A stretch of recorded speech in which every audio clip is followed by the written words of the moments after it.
Hey guys, welcome back to another live stream with the Misfits. We got John here. How you doing, John? I'm good, James. You blew me off last night for Hump Day. Hobby Hump. No, we're making it up. We're making it up. One day later, we're a day late, and the main thing is, I know we have much to say after last week. It was a blast last week with the YouTube Hall of Fame nominees, and which were the five that got in. It was Eddie's Cardboard Chaos. Congratulations. Orlando, A Collector's Dream. Congratulations. And that's why I'm wearing YouTube Harold Baines there and honoring Orlando. he Yeah, he got was pretty brutal. he got me good last week, man. Eh, and then what's his name? Theo started blasting us because of that, because we were just out of control. We're gonna have to get him back, John. Come on. then Dylan and Sammy Thunder, we roasted them pretty good. Yeah. Yeah. So congratulations to Dylan and And Sam Adam. and Adam Splendid Sports. Congratulations, guys. Um, Yeah, congrats again. yeah, definitely. So then we went from that big high to a crazy week, starting with the weekend.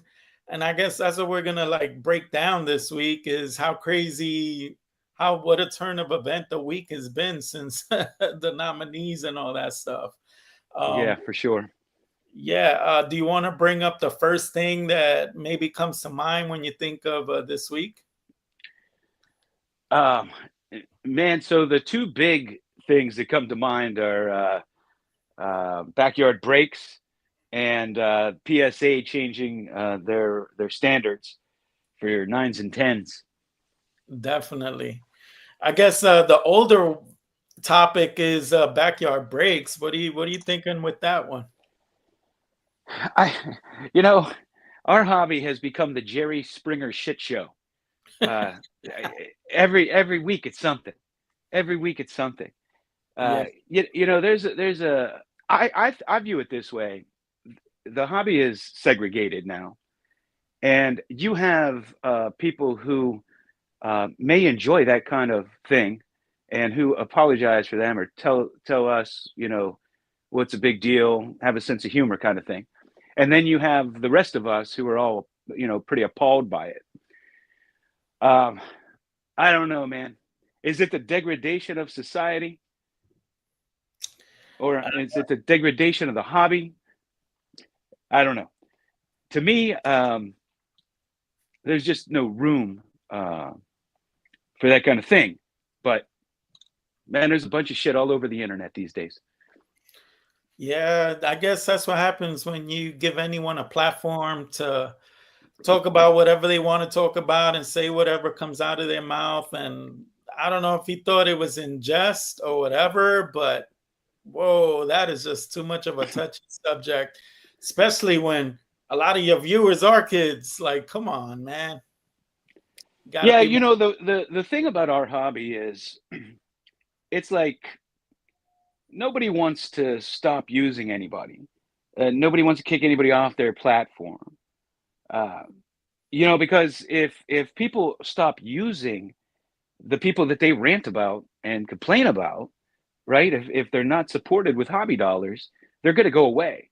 I spoke out on card porn. I thought that was a terrible name marketing to children.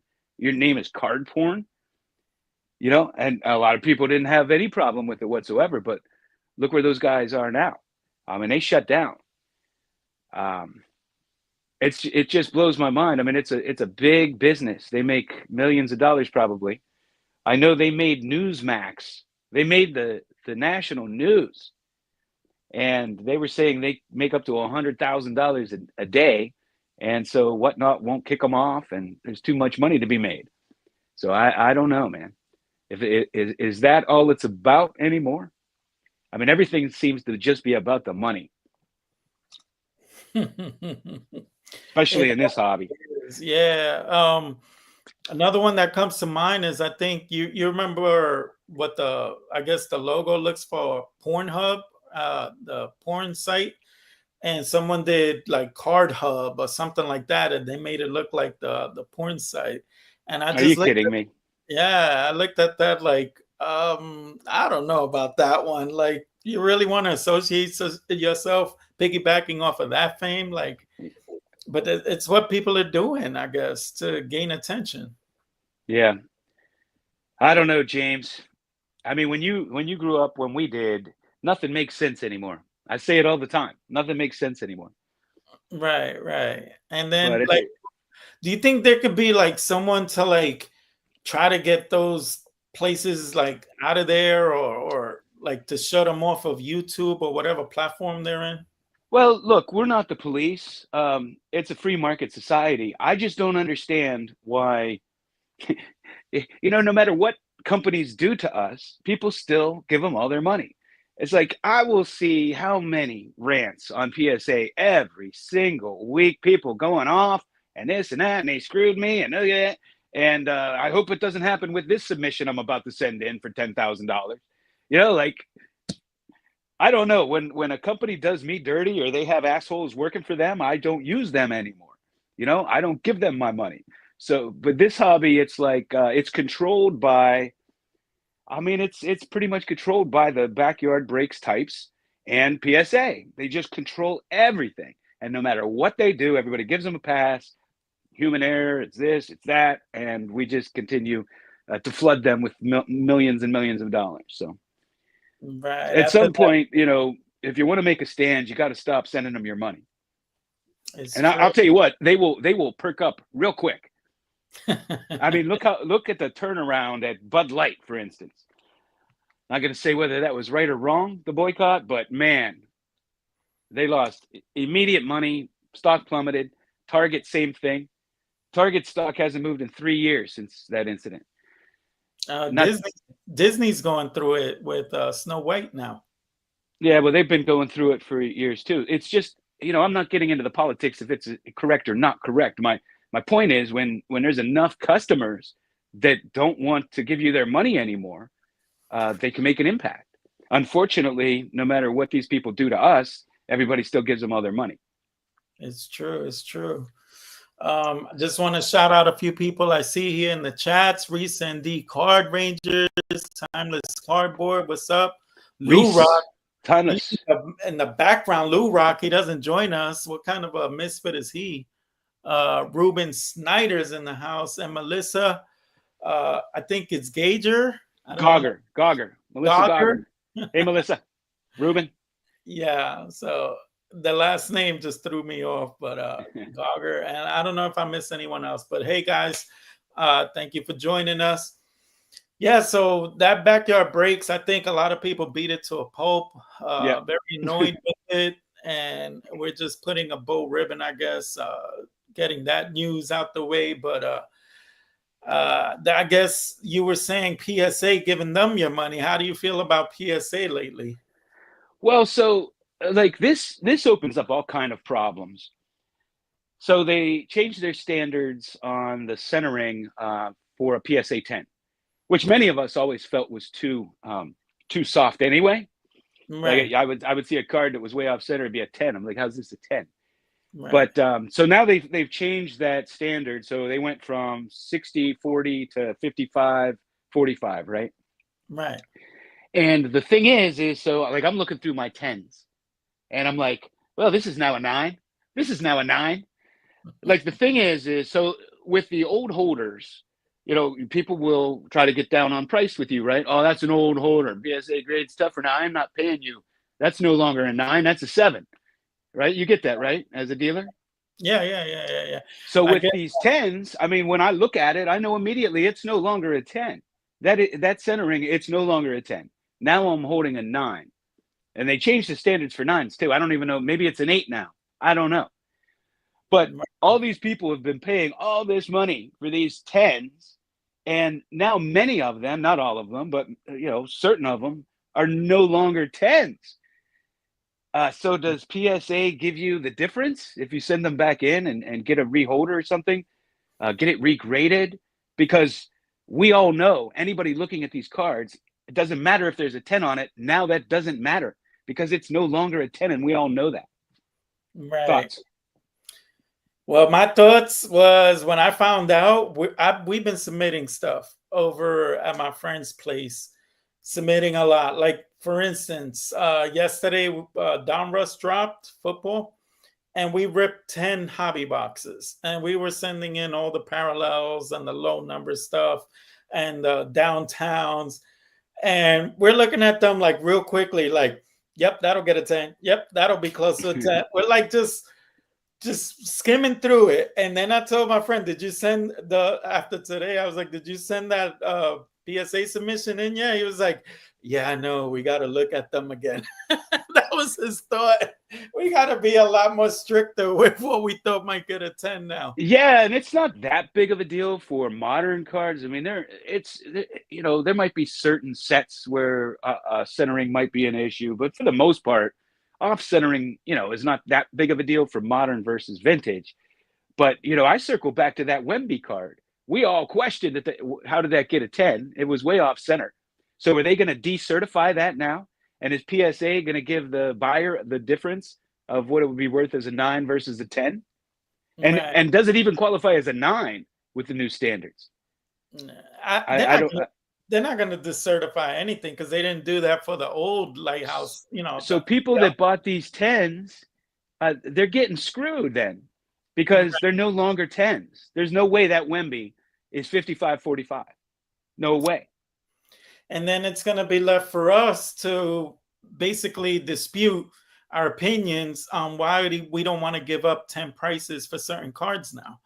And people are going to scrutinize it. And then also, the drawback is like when you look up at old listings, because that's where you try to formulate your value for a card when you're selling or buying a card, you look at the gauge and it jumps a lot sometimes. Like, let's say it's a $1,400 card and then it's sold for $999.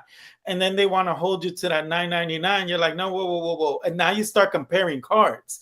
So Yeah. now it's like, we got to redo that again because now the newer ones are going to be 90% nines, I'm pretty sure, 95% nines. Like the pop report is the other thing. I'm thinking pop reports for the newest stuff are going to be less tens, like way less tens. Like it's going to be night and day, the 2025 and 26s from like the ones that have already been graded. Yeah. Pop reports are, I mean, it doesn't really affect me. I could care less. You know me. I could care less about a 10. I'll right. post a card and somebody will be like, I have that in a 10. And I'm like, I don't care. Like, I'm not impressed by 10s. And when it comes to vintage cards, I buy them all on looks. And quite honestly, I steer away from 7s or 8s because, they sell for too damn much money. I'd love to get a beautiful looking 4. Like that's right in my range. That's me, baby. Well, that's what I'm putting together for my 52 set. It's like in that 3 to 4 range. If I have a 5 icing on the cake, it's because I bought it for real cheap. And Yeah. even I've been buying ones that have paper loss, but the face looks like beautiful, like an 8 or something. So Yeah. I accept those in the bunch because I want to have strong eye appeal cards regardless of the grade that it would get or you would determine it to be. So that's the way I'm looking at that 52 set. And yeah, I'm upgrading a few of them because sometimes I buy lots and within that lot, I'll check off some names, but they're like a little bit chewed up or something. But for the most part, they're 3s and 4s. And I'm happy with the way it's looking so far. Definitely. Yeah. My my other thing was you were saying how do you think they're going to be now a lot stricter with how many people's hands it goes through, or maybe putting more of the grizzled veterans to like check off on a 10? Like, what do you think the process might be like? Because it seems like it's been loose. I don't think that's going to change at all. Um, my thing is, if I was to give them a suggestion, would be to have more than one person look at the card. Uh, you know, if somebody's having a bad day, their grandma just passed away, or their dog just died, are they given? Are they in their right state to be just in one person's hands, no double checks? Because we see these. these things get through. Like that. I showed that Ty Cobb Colgan's chip with it was a 9, and it had like pencil marks on it. Peter B did a video today showing a Ty Cobb and a T206 and a 7. It had pencil mark on the back, or looked like it did, for Right. sure. Now, to me, to me, so what if it has some pencil mark? I think, like, if I was a grader, I would still give that damn thing a 7. It's beautiful, Right. but Right. Right. their standards, their published standards don't permit that. Right. This is one of the reasons I don't like grading is you get a postcard and it was mailed in 1909 and it has writing on it because it was mailed to somebody. It's a 1. It's a piece of shit. It's a 1. Why should it be a 1? It was a postcard. It's a piece of history. That should be way better than a 1. But when you have a scale of 1 to 10, nobody wants a 1 on your stuff. I know I don't. Unless it's something really rare. Now, Peter B over here saying, "What if you buy?" I don't want a 1 on a rare card. It should be more than a 1. It's better than a 1. It might be the only one in existence. Well, Which is another thing. If there's only 1, if it's a pop 1, how the hell can they grade it? What are they comparing it to? How do they know what size it's supposed to be? Think about that. it's true. It's true. And I had And the you're paying them to grade a card they've never seen before. I can't get a word in edgewise. I think you're really on a tangent right now, John. I was trying to say, I'm Peter, done. talking about that PSA 7 for 48,000 with a pencil mark on the back. Yeah, he's worked up I'm, about that one too. I don't know because I've seen like 4s with pencil marks or like 3s and 2s. So I don't know if they deemed that car was a 9 and they knocked it down 2 grades because that had the pencil mark. I don't know. I don't know if that's they. I mean, it should have maybe a little bit of an explanation, but you don't get that when you hold the slab, which is why I like Beckett with the grades because you could tell everything's a 9, but that 4 on the surface, and that would be because of the pencil, But yeah. overall, it tells you what the grade is and how they got there. You don't get that with PSA. No, you don't get nothing. You Yeah, get nothing. You'll get I'll nothing say, and like it. I'll say this much so I'm a little sympathetic to PSA graders. And before I used to be like, how did you miss that? Or they must be doing a shit job over there because these cards are getting through with dings and it's getting a 10. But I will tell you one thing. I've been listing stuff for my friend on eBay.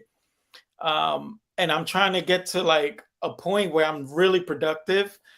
And so I only look at certain listings, like the cards, for like real quick, like maybe 5 seconds, 10 seconds. I determine it's EX, VG, VGEX, whatever, and I roll with it.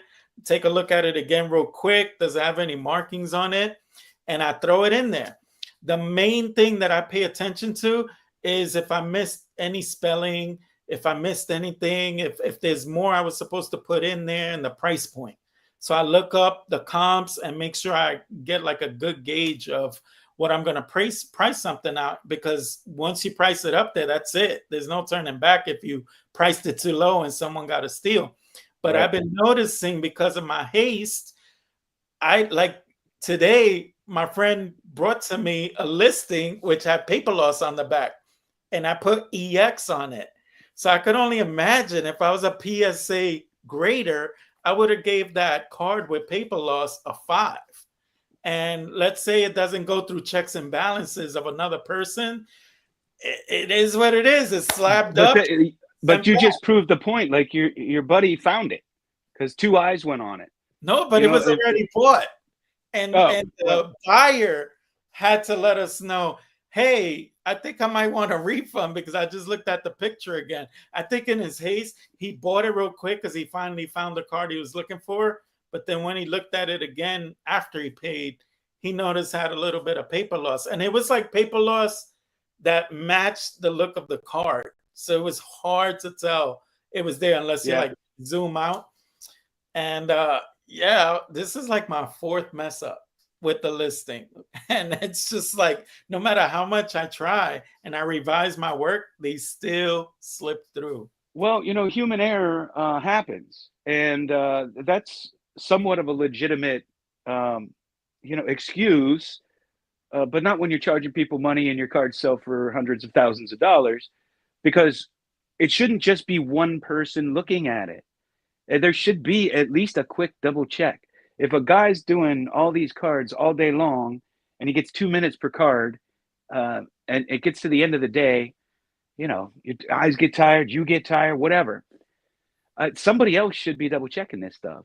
Right. I got an There's ambassador. no way some of those flaws get through two people that we see. No way it gets through two people. Right. And I'm gonna tell you something though. My friend Bill, he graded the first ever Honus Wagner card. He was the first one to pass the 7 on it. And then he told me there were 2 more people that checked on it, checked the measurements of the card. It measured to the specs. So it didn't look trimmed until later on. Someone said, yeah, I trimmed that card. So I don't know if he got an oversized copy of the T126 and then trimmed it down to size, but everyone checked off it was a 7. And so there are checks and balances, but I'm assuming it's only for the really big cards.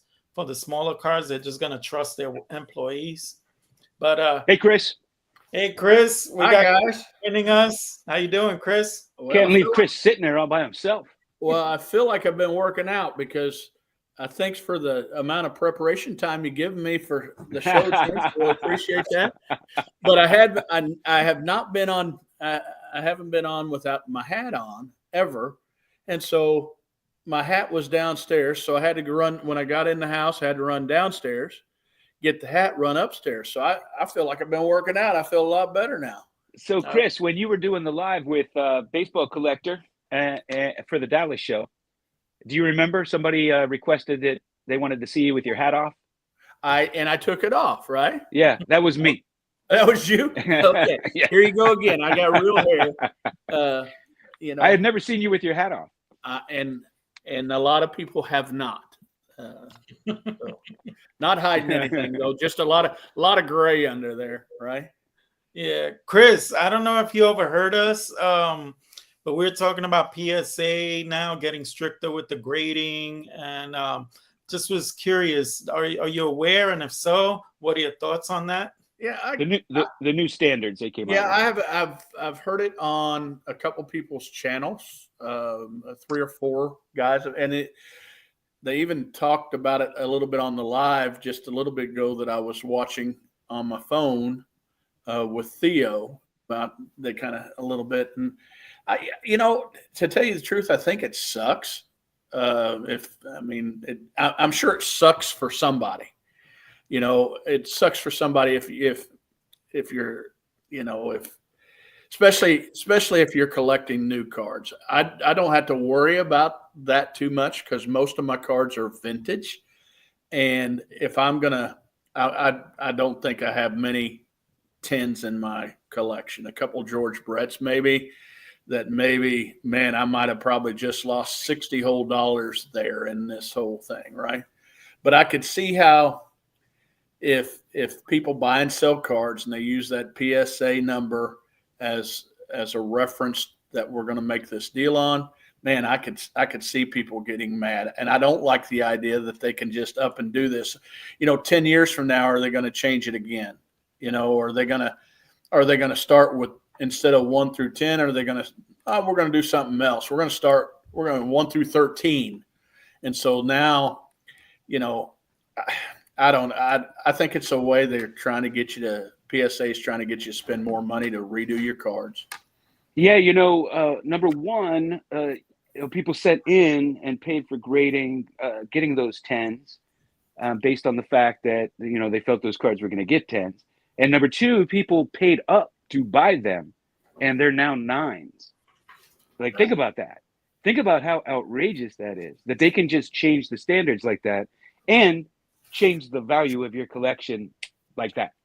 And not only that, this is the second time within a decade. Second time, because everyone knows they got stricter around the lighthouse holder. Yeah, everyone knows it. Like the same cards were not getting the same grades anymore, so they didn't say they got stricter. Everyone just knew it. right. So the old labels were not getting any respect. Right. But I still want to know if they're going to regrade that Wemby. I'd love to know that, because it's no longer a 10. And whoever paid up for that, I mean, it's a 1 of 1, so it doesn't really matter. It's silly to grade it anyway. But I got into grading cards though, knowing that that they can change in midstream. Remember Matt from the Card Story, I believe, was going with CSG or something like that, and because he was upset with PSA, upset with SGC, so he was going with that. Well, they changed the look of their holder like 3 times in 1 year. and what if PSA says, we're going to go with the green and white holders. We're going to go with green and white holders, but we're still the only one that has a PSA set registry. So are people going to, are they going to spend that money to change their cards over? And I don't know. I believe I don't think it's going to affect people like me much, but I think it's really going to affect a lot of the guys, a lot of our friends that collect the new stuff. And I just don't think it's fair. I don't like it at all. I wish we could do something about it. And I guess we can stop spending money there. It's true. I mean, just recently I was getting pissed off around November, October, because people were given the same value of a raw card or even more for a raw card than a 9, which I thought was lunacy. It was straight lunacy. I said, first of all, why would you hold a raw card over a 9 just based on the thought that it might get a 10? So based on that, it's got more value. And then secondly, like 8s could be raw. Like, so you're telling me now I overpaid for a raw that now could get an 8? Like, are you kidding me? Like, it made no sense whatsoever. That used to piss me off. Yeah. Are you moving that card? Are you going to move that card? Is that why that's so important to you? No. I just like the standards that the public was now, because like you could have a 9 and they would just smash it to smithereens and make it seem like it was worthless. And I'm looking at them like, what are you talking? And then the 8s, they barely didn't even want to look at an 8. If I had an 8, it was considered trash. And I just had a hard time understanding what this new mindset was. I don't know if breakers made this mindset or I don't know. People are just brainwashed, man. Yeah. This is what I don't like the numbers, because if you go look beside the number, what does it say on a 9? It says mint. Yeah. Mint. Then you have gem mint. But it's a mint card. It says that. But nobody even knows that it's mint. They just know it's a 9. It's not as good as a 10. Right. And you could crack that baby out and get a 10 any day of the week. Right. And then now with the pop reports going to be stricter on the 10s, are they going to make it like 20x when you get a 10 from now on? Like, that's just going to open up a can of worms with that end, because I could see that happening. So how are they going to handle this? I'm curious what you guys think. So if I send in a PSA from 20 years ago and get a reholder, they give me the same grade. Well, with this standard change, if I have a 10, it's a little off center. Are they going to change the grade? Or are they going to stand by it? Because it's pretty messed up if they stand by it, to be honest with you. Because it's no longer a 10. I think they're going to stand by it, but like people that makes it a joke. Number. That makes it a joke. So many cards are in a lighthouse holder that start with 100, and everyone knows 00, and then a number, and they know that's an old card that's been reholdered. How can they ethically slab and put a 10 on a card they know is not a 10? It's not a 10 anymore. I don't know, Chris. That's actually unethical to me. Chris, that's like giving a 10 to an altered card. What's the difference? Yeah. It's not a 10. What say you, Chris? You're the PSA spokesperson. Well, no, I tell you what, I enjoy. I'm not sending stuff off myself to PSA anymore. I'm just not. because it doesn't fit what I want. I'll send something off if my local card shop says, hey, I'm going to send some cards off to PSA. Do you have any you want to send? And the only thing I would send is any rookie card, just because the rest of my rookie cards are in PSA holders, but just I like them to all look the same. So I send it off to SGC, and the reason I do that is I get the cards back in 2.5 weeks or less. And I believe T206s and older cards look better in that black slab than it does. Look at us. Look at Mangini back there with the black shirt on. You put a red shirt on Mangini, you look like a candy striper at a hospital, right?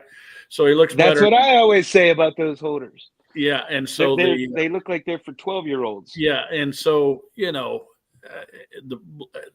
a black frame around something just makes it look good. And again, it's the kid that has the only kickball on the playground. You're gonna use my kickball, or you're not gonna play today. And so we got people that are using PSA and I totally understand that part, because I deal too. I set up at card shows too, and when you sell something, that number means something. At those shows, and I think that again, another thing that a dealer's kind of getting screwed on, or a collector's getting screwed on. We can do this. What are you going to do about it? And are you going to go back and not have any of your cards graded if you have most of your cards there? Are you going to, if you're part of the PSA set registry, are you going to say, nope, I'm done today? And there'll be some people doing it. Pack of cigarettes go up to $10. Somebody's going to say, nope, I'm done. I'm done, right? Man. And that's, as long they don't give a rat's ass if Chris from Missouri gets upset about their but or any of us. But hey, I have some. Oh, yeah, go ahead. Nope, go ahead.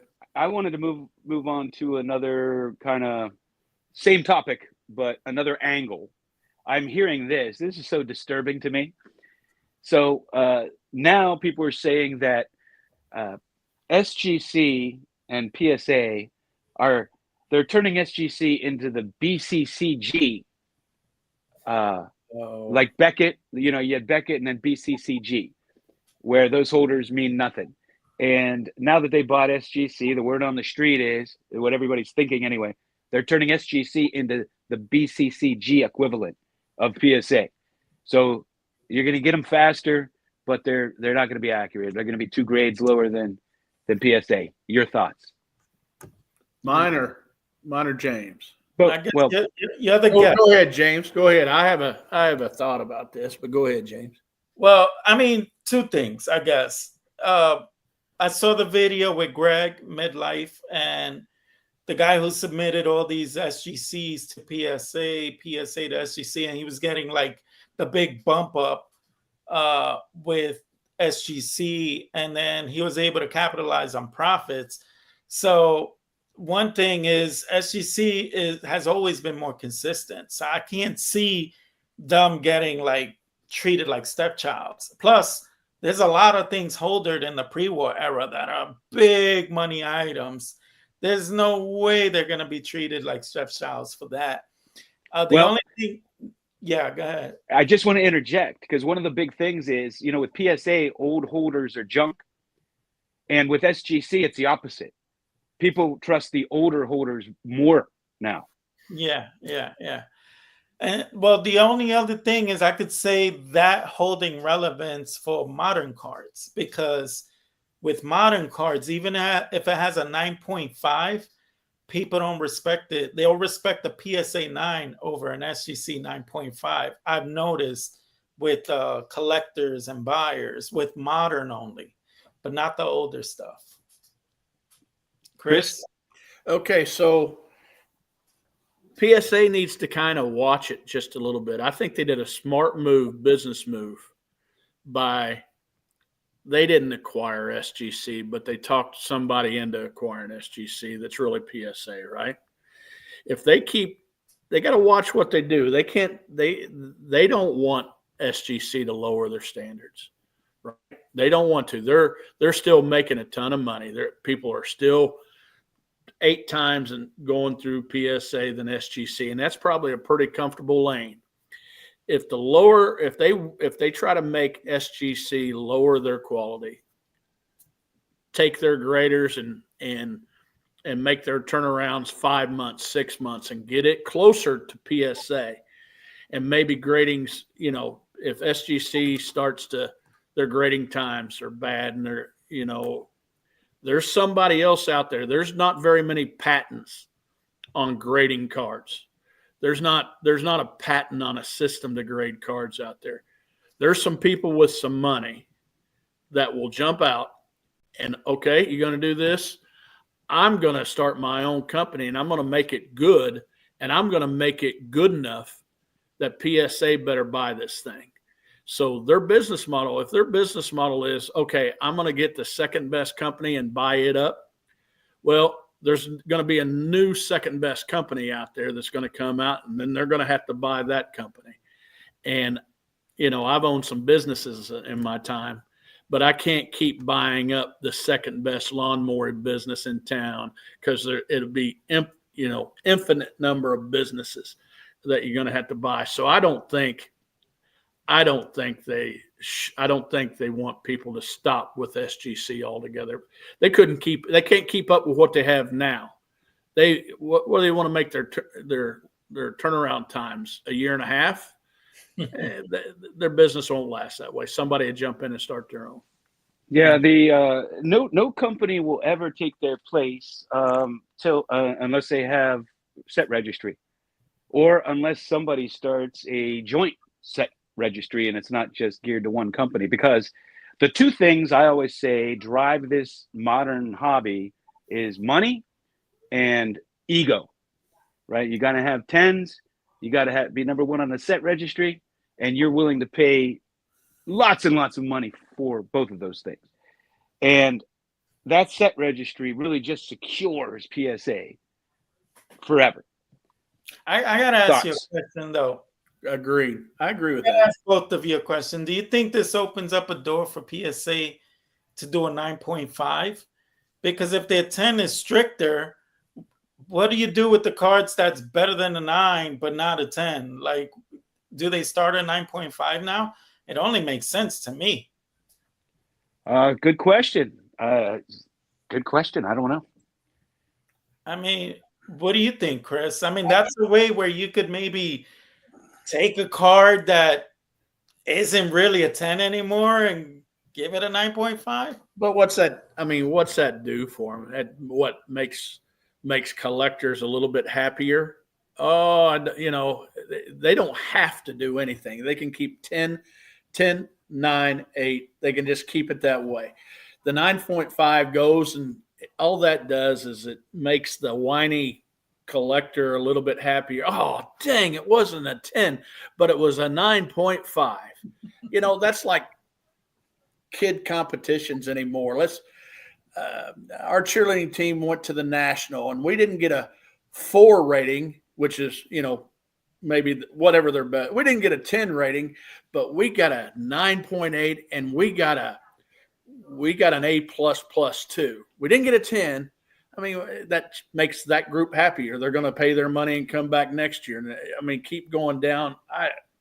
I don't know. They don't have to do anything. Just keep it at the 10. That's a 9. That's an 8. I don't know. The thing you have to be careful about in this hobby is that things change, and you can get burned. This is a perfect example. At one time, just a few years ago, what got the top dollar for modern cards was Beckett. Everybody wanted a Beckett 9.5, and most modern collectors are buying Beckett 9.5s over 10s. I have all kind of rookie cards in Beckett 9.5. Now they're shit. So you have to really be careful when you're spending tons and tons of money, because things change, and these guys pull the rug out from under us sometimes. Yeah, but at least we have more people to either suggest that that's a 9.5. We don't just have dealers that you're walking into the dealer, and if he's not a good dealer with a raw card back in the day before there was any kind of grading, and that dealer says, oh gosh, that's really off center. Well, how much off center? Well, man, I won't be able to sell that card. It's so off center, but I'll pay this for that. Oh gosh, that surface. See this surface? And he shows you something, you really don't know what you're looking at. Nobody's going to buy that card. I'll give you 20 cents on the dollar on that one, but I'd give you more if that surface was better. And if you have any more cards that you don't know what's going to sell good, you bring them in here and I'll tell you what to buy them. I mean, now we have a third party out there. But I'll tell you, I'll say this about that. Number one, I never had that experience buying cards my whole life, even as a kid. I never had that experience. And number two, I have eyes. I mean, if a guy's doing that, I just don't sell it to him. Right. I have eyes. I don't need somebody to point out but the thing is now we're arguing over the slab, Chris. It's no different. So it's an old slab. I'm not gonna give you that asking price. Look at that slab. This would be 2 grades lower today. Or they'll take a 9 and say, oh, well, this isn't a top 9. It doesn't have a Mike Baker sticker on it. Doesn't have eye appeal. This 7 looks like shit. I'm not going to pay up because I'm going to pay for a centered 7 more over than this. This is off-centered. It's an off-centered 7. Has some surface issues. I mean, you're still nitpicking. Yeah, sure. I guarantee you're not going to pay the same for every 3 or every 4 or every 5 or every 7. No, I think with vintage, we are really safe regardless of what PSA does. I mean, I go through that with a card with strong eye appeal. It always commands more money. I look at the VCP, strong eye appeal cards always gets the green, 50-50 centering, looks polished, like it just came out of the machine. That's always going to get the green, and no one can dispute it. And then I'll bring up all the sold listings. I'll be like, look at what that one fetched. Look at how it looks. And I'll just compare it to mine. There's no comparison. Yeah, the VCP comparisons is kind of out the window, because if you're buying on eye appeal, I pay up for 3s. I'm not going to pay the going rate for a 3 if it looks fantastic, way better than any other 3 I've ever seen. I'll pay more for that. So that jacks the price up on there. But then you're trying to sell one that's lower eye appeal, and now they're going by those comps. Right. So those comps have a lot more dispersion than they used to, I think. So, and I get some people doing that, paying up for a better eye appeal card. But this might not be how most people do it. But I'll go to a show and pay up for need or want. Yeah. Okay. I go there. I did a video the other day. I wanted so bad this Pee Wee Reese double play card. I need that one. Yeah, I don't need it. It's not going to keep me alive or anything. But here I'm 57 years old, and there's, I'll pay up for. I'll see a card.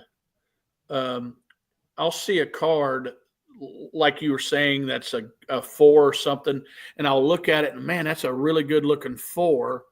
But if I don't need that card, I pay more for need. I don't know, if I have a good representation of that card, that whatever card we're looking at, if it's a 3, 4, 5, whatever, I'll buy it. But I haven't caught myself with graded cards, and this is kind of weird because I know what you're going to say. You're grading the slab that way. No, I'm wanting the card. I'm wanting the card. So if I get a 3, 4, or 5, doesn't matter to me. I just want that card. So so I can come out here and clearly say I will pay up for a card that I want, that's on my list, if I go to a show with that card being on my list, which, hang on, got to show you this. I updated today, not on the computer, but there is my needs, right? Mm-hmm. To finish, I want to finish all those sets. I guarantee, there's a lot of people that make fun that, because I even say it now, I'm not going to go out and buy a 1953 Did we Bowman. lose him? I'm not going to go buy. Well, excuse me. Sorry. Is it me? Yeah, I think so. What I do? Yeah, you're fine, Chris. I think John can't hear you or something. Oh, I must have lost him. He froze on me. Must Did have I? been on my end. Oh, sorry. Can you hear me now? No, we're good. We're good. We're good. Yeah. So when I go to a show on any of these cards, I'm not going to say, oh, because I'm doing that showcase showdown with Mike, I am not going to go buy a high-end Bob Feller, right? I'm just not. It's on my list. But if I see that Bob Feller at a show, man, I'm going to pay up to get it because I haven't. I'm 57 years old. I've been looking for one of those for a while. Which one? It's now moved high up on my list. James Elite Hunters has one on his case. He sees me coming. He's going to move that 500 to a 700 because he sees me walking. Oh, I got it on Bob Feller. I got a probably a race marker worked in there. It's just going to wait. So you were breaking up on my end. I must have been having some issues. Which Bob Feller? The 40. I call it the 48 Leaf. Oh. And I do that because you and Dave, Blue Jacket 66, wants to tell me to call it a 49 Leaf. That's not true. It says 49 Leaf on here, but it's the 48 Leaf Feller or 49 Leaf Feller is high on my list now because I'll tell you, that is such a tough card and such a beauty. What do those go for now in like a 3? Look it up. There's probably thousands, right? $1,700, I guess, is my guess. I haven't looked at it. No, that's a tough card, man. You never see that card. You see that card. It's a short print card. I didn't even. It was probably 5 years ago that when I learned it existed. I didn't even know it existed in that set. Right. So what are we talking? SGC or PSA? Oh, whatever, man. What do they go for? It says 1,800 with PSA and 1,000 with SGC. Oh, I'm getting me an SGC copy. I'm getting me an SGC copy too. You were right on point with that 1,700. You were right around there. Yeah, and again, if you see me at Strongsville and somebody has one, it's going to be really high up on my list. I'm going to get that. I'm going to try to get that card. I will pay. All right. I know. There's no way though that you're going to say this whole checking off the card thing when you see one, you're buying it. Because that Leaf card suffers from registration. So if it looks like it's got focus issues, are you still buying it? I'm not. No. What kind of focus? Have you seen my cards, dude? Yeah, you got great cards. Well, also, I have some holes in my T206 cards, right? But that's fine. Yeah, but they don't look bad. Like if it has double exposure, that looks bad. Yeah, no, I'm not going to buy. I stayed off of a Satchel Paige card because it had had the tape all the way through the front of it. Okay. Yeah. If it gets to where I can't, that's the only one that I can afford, which the Paige is getting close to, I might pick it up if it has bad registration. As long as I know what it is, Well, for most people, it's so unattainable otherwise. Yeah. And there's different reasons for it. Like the Feller, it completes my Feller run. It completes the whole run. It puts me 2 cards away from the Leaf run. Different cards. But so you have the Gaudi, the 38 Gaudi? Yes, both those Gaudis are on the list. The one with the squigglies or whatever they're called, cartoons. Yeah. I got that one. There's a one without it. I don't have that one. Well, I have the one without it, so we could just put them up together, and there you go. There you go. Let's do that. Let's do that. But I get it when somebody like John argues that PSA is a scam, or if somebody gets there, because you can argue that fact. Somebody can argue that fact. Are they gonna, are those 10s now going to become 9s? I guarantee you some of them will, right? Some of A them lot will. of them. Yeah. And but I don't. We've created our own. Created our own beast there, and Yeah. people use grading differently. Is that gonna affect me much? Probably not. But Yeah, same here. It's probably not going to affect me. no. But I totally get it when somebody gets a brand new Wimby card and it's a 10, and okay, I had it graded at a 10. Now, did I just pay $5,000 for a card? If it was in a 9, did I just lose $3,500? I'll tell you one thing that none of us have brought up.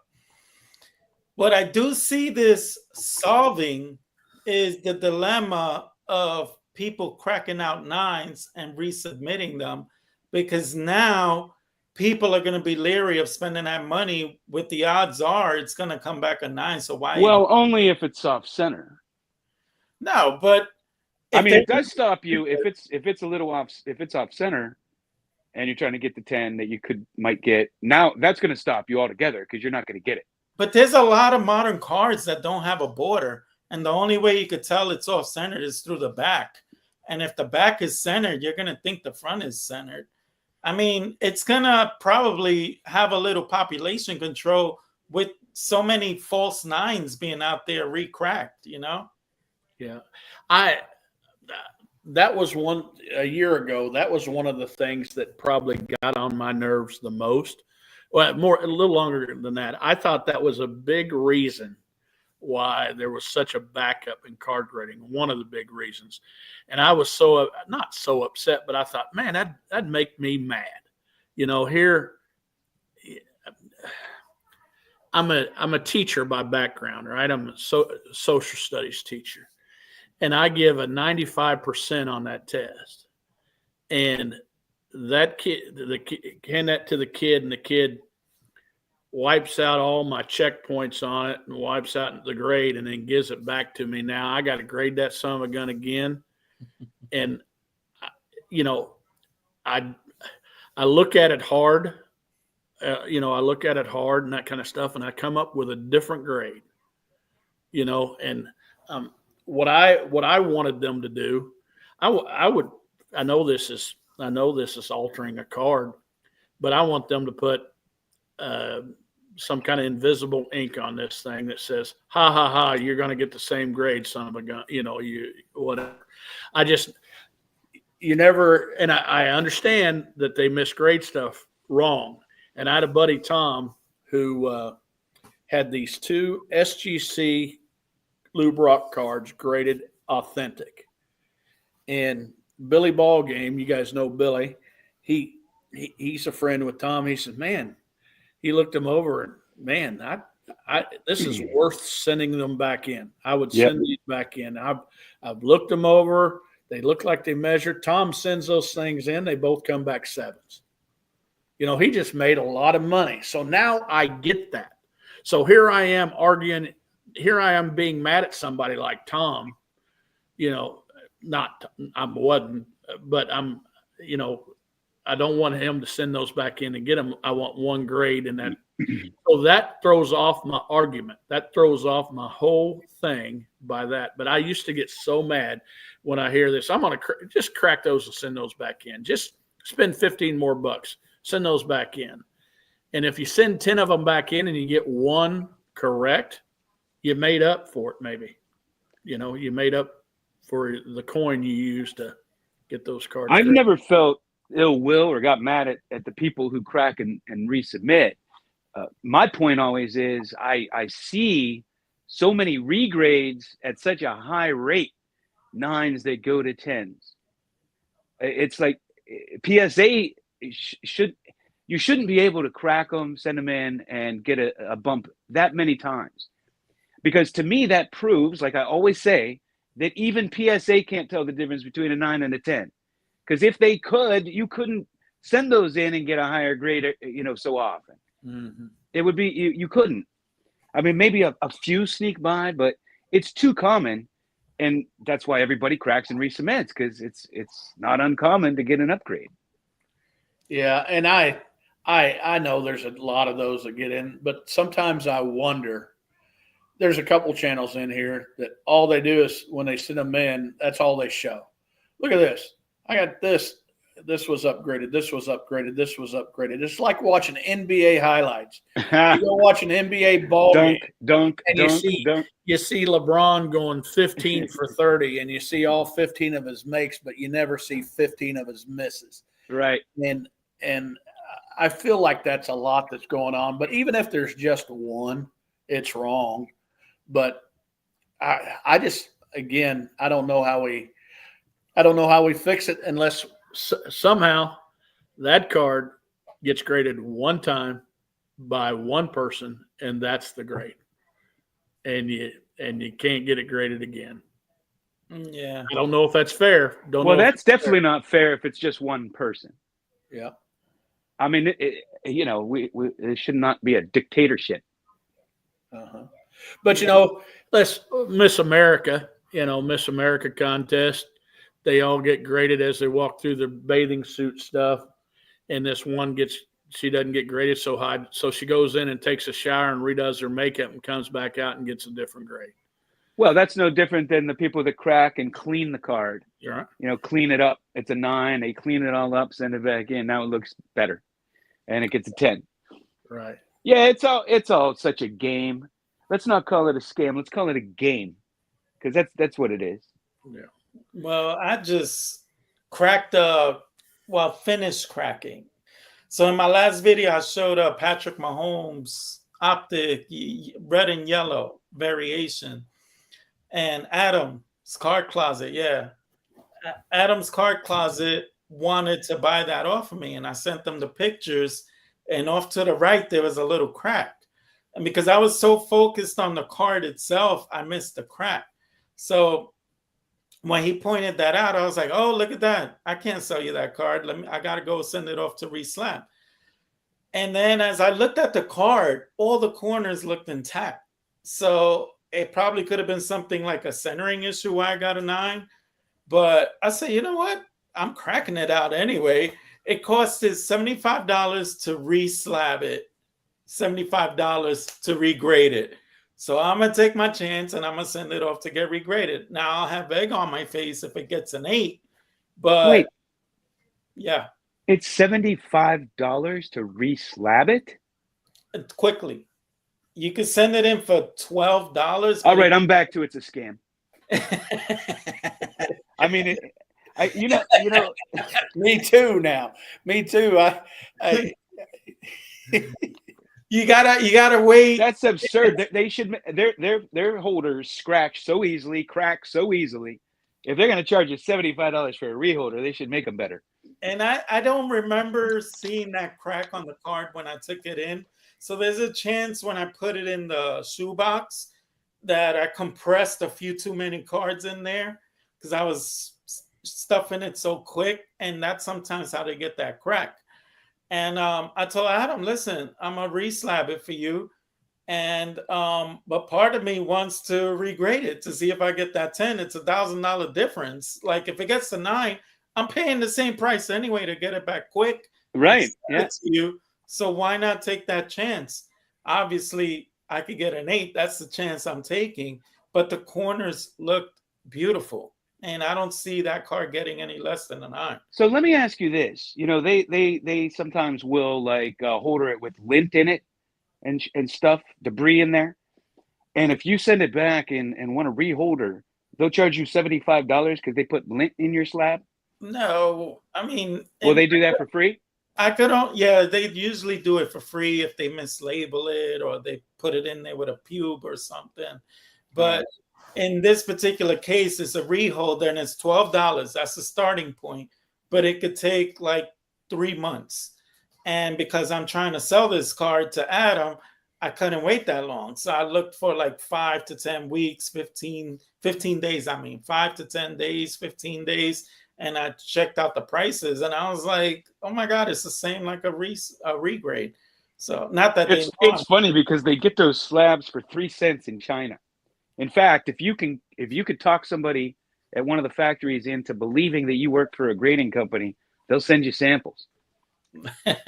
That's the truth. Wow. Well, I guess to get off topic here, since I think we've beaten this subject to a pulp, I want to Yeah, go. hey, can I bring something else up? Go ahead, go ahead. All right, so you were talking about the half grades, like 9.5s. Yeah. I had this idea. I wanted to just see what you guys think of it, because the big movement now is eye appeal, right? And for PSA, it's just a technical grade. They really don't take into account eye appeal. I don't care what anybody says. They don't. And so then there's these other companies, like you send it to Mike Baker or PWCC would sticker it, and they would give it an excellent eye appeal sticker. Why not? I mean, they already have sub-grade, what do you call them? Designators with miscut or mark. I mean, why? How about they do a plus sign after the number if it has exceptional eye appeal? Like this is a 7+ or this is an 8+. What do you think? I guess that's a good thought, but it's a Pandora's box for sure. Here we are talking about how they're screwing up all the time. We're asking them to do one thing. Now we're going to ask them to do that. Holy cow! Hey, I'm just speaking for the hobby because I could care less. I don't send them any cards. Yeah, but I won't even reholder a card. I'll crack it out and keep it raw first. I get a lot of friends that hand me a card and say, "Can you believe this is a 7? How did this get a 7? I don't see anything every day." And they hand it to me, and like you're thinking my eyeballs are better than I just hand it and I just look at it. Yeah, I guess I think it'd give them.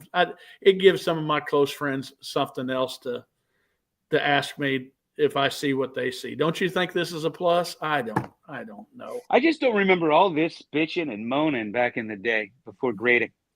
People didn't bitch and moan about. There is a video every single day. People bitching about PSA. Every single day, the grades they got or what they did or this is fake. They graded this every single day. Multiple videos. And also, if I'm at a show or my friends show me something, I can't tell you how mad at me if I don't agree with them. Golly, they get mad. I just say, well, I guess if you see it, I see it too. So I don't know. The grading thing, I get so tired of stuff. I mean, if you don't like it, don't do it. If you don't want to swim, if you don't want to play in that water, don't play in that water. If you want to collect differently, collect differently. But I don't want to keep bitching about my wife's cooking when I can go cook. If I don't like it, go somewhere else, right? And I just I'm just going to tell her how great it is and just keep sitting at the table, Yeah, that's what I do. But, I collect. I don't sell stuff. If you're James, I mean, you don't have a choice. Everybody's brainwashed with these PSA, and they control the prices of everything. Period. End of discussion. We can bitch all we want, but that's the current situation. Is they control the hobby, they control the pricing. Period. Well, End of discussion. Chris controls the prices too because he's a avid PSA registry collector. But I'm not though. I don't. I use the PSA registry as a guide to go after cards. I do not have anything on the registry at all. Oh, okay. Not a single card. Not a single card. Yeah, the thing with me is I don't know. Like I collect for fun. It's like I'm competitive at work and I'm competitive with how I make my money or what I do but when it comes to collecting, it's not a contest. It's not a game. It's not a sport. I'm not knocking anybody. I just don't understand the competitive nature of a collection. Like I don't get that. I think you can't win at collecting. You know what I mean? I think it's not collecting. I think it's just the nature of the person collecting. If he's very competitive, like say Michael Jordan, if he got into card collecting, he'd probably want every 10 imaginable. I don't know, because I'm a very competitive person. Very. But this is what I do to relax and get away from that. And I just love cards. I don't love cards with just tens. I don't love cards in PSA slabs. It actually, I I always love. I have an ungraded card, or I have a raw card, and it's like the designator now is the opposite of a graded card. When the designation should be, I have a graded card, because it's still a card. It's like if you dressed up in a Batman outfit and you truly believed you were Batman, you're still James. And it's like the card that is in the slab, it's still the original card you loved. It's still a card. It's still the same exact card. Only the number on it or whatever, it might make you hate that card now. Or it might make the card worth nothing, But it's still the same card. It's like that Joe DiMaggio. The Joe DiMaggio 36 Gaudi, or Worldwide Gum, I'm sorry. Chris, you know about this? Keep going. Okay, did I hear you talk about it yesterday on something? I mentioned it, and okay. Then yes. I had posted it, but so it's in a SGC authentic holder, right? It sells at auction for $22,000. Okay, whoever won it, sent it to PSA, cracked it, sent it to I assume cracked it, sent it to PSA, got a 6.5. Now it's selling for $120,000, and the thing is it's the exact same card. Like this to me, this proves we collect slabs and not cards. It's the same card, but somebody else's opinion is so valuable, you're willing to pay $100,000 more, and it's the exact same card. The only thing that changed is the holder. It's like James isn't worth anything, but he dresses up like Batman, and now he's worth $100,000.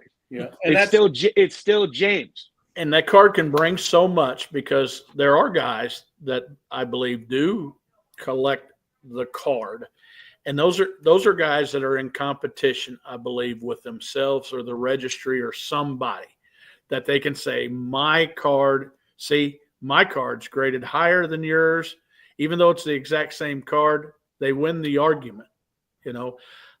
I like this whole YouTube thing. I like what it does for me, because we were talking about competitive, being competitive. I get to collect with people now. For instance, two of my best friends are here, and they're not part of YouTube, but I get to collect with them because we talk about it all the time.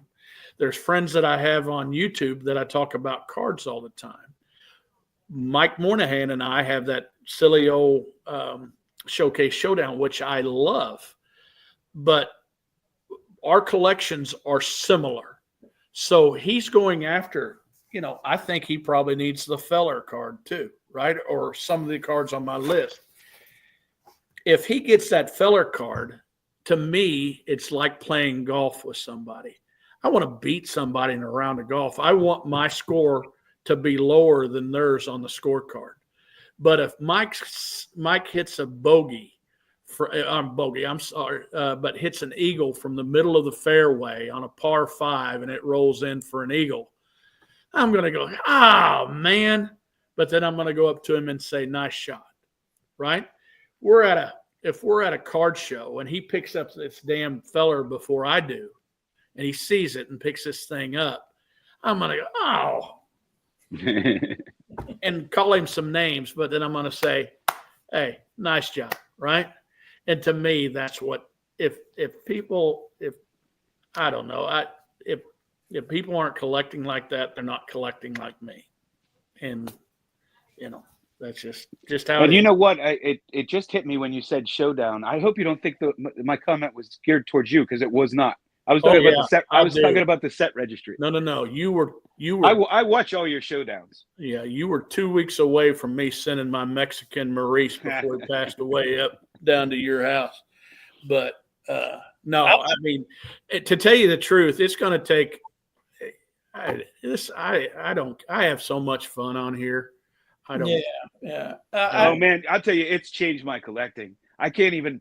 I think back to when I collected in obscurity and just did my own thing, and in many ways in some ways that was better, but no way. I'll take the bad, along with it, from YouTube and seeing too much.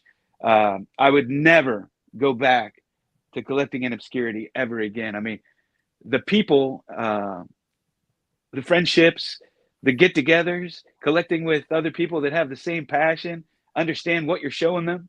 I mean, there's just nothing like it. It's changed my whole world.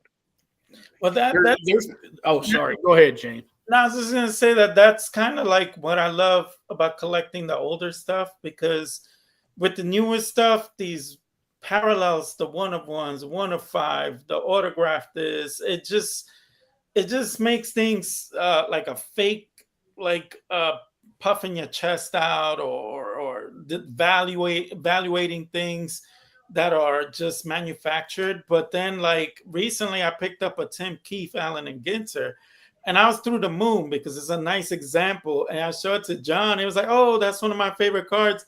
And he shows me his. It's in the six, and I'm like, "Oh my God, you can't make this up! How the hell did?" But it just made me feel like we're kindred spirits. It wasn't about, "Oh, I got a six and you only got a two MK." It was more. No, that was rare actually. I just usually just we'll just post. We'll show the cards we have. That Right. one just happened to be a little higher. No, but my point is, it wasn't about the grade. It just made me feel like we have the same taste. We're brothers in appreciation of the same type of cards. That's what it made me feel like. But it's funny, Rick or somebody will post a card, and then James will slap one down, George will slap one down, I'll slap one down. Like we play. I call it the match game. Like somebody show a card, and I'll see if I can match it. If I have the card or not. It's not about the grade. It's about if I have it or not. Right. And that's what I like about the vintage, because sometimes I could own a beater authentic, but I found it for like $20, and I'm happy I own it, because maybe it's a hard to come by card, and I'm just happy I have a copy of it. You know what's funny to me? It's a paradox in the modern card world. I don't know if you ever thought about this, but when you ask people why, like some people will not touch a raw card for anything. Like they wouldn't even be able to tell a fake 1972 Topps card, and they just refuse to buy a raw card because they say it could be altered. But then they'll turn around and buy an altered one in a slab. I don't get it. Isn't that a paradox? Yeah, I mean, if you're so afraid of altered, why are you buying altered in a slab, but you won't buy raw? It's true. Yeah. It doesn't make any sense to me. Yeah, well, I mean, I've made mistakes before. I bought a 53 Bowman Pee Wee Reese from a respectable dealer that's probably set up at the National as long as anybody. And he hosts shows here in St. Louis. He's the number one guy for it. And I bought a card from him, and it was I sent it in, and it wasn't authentic.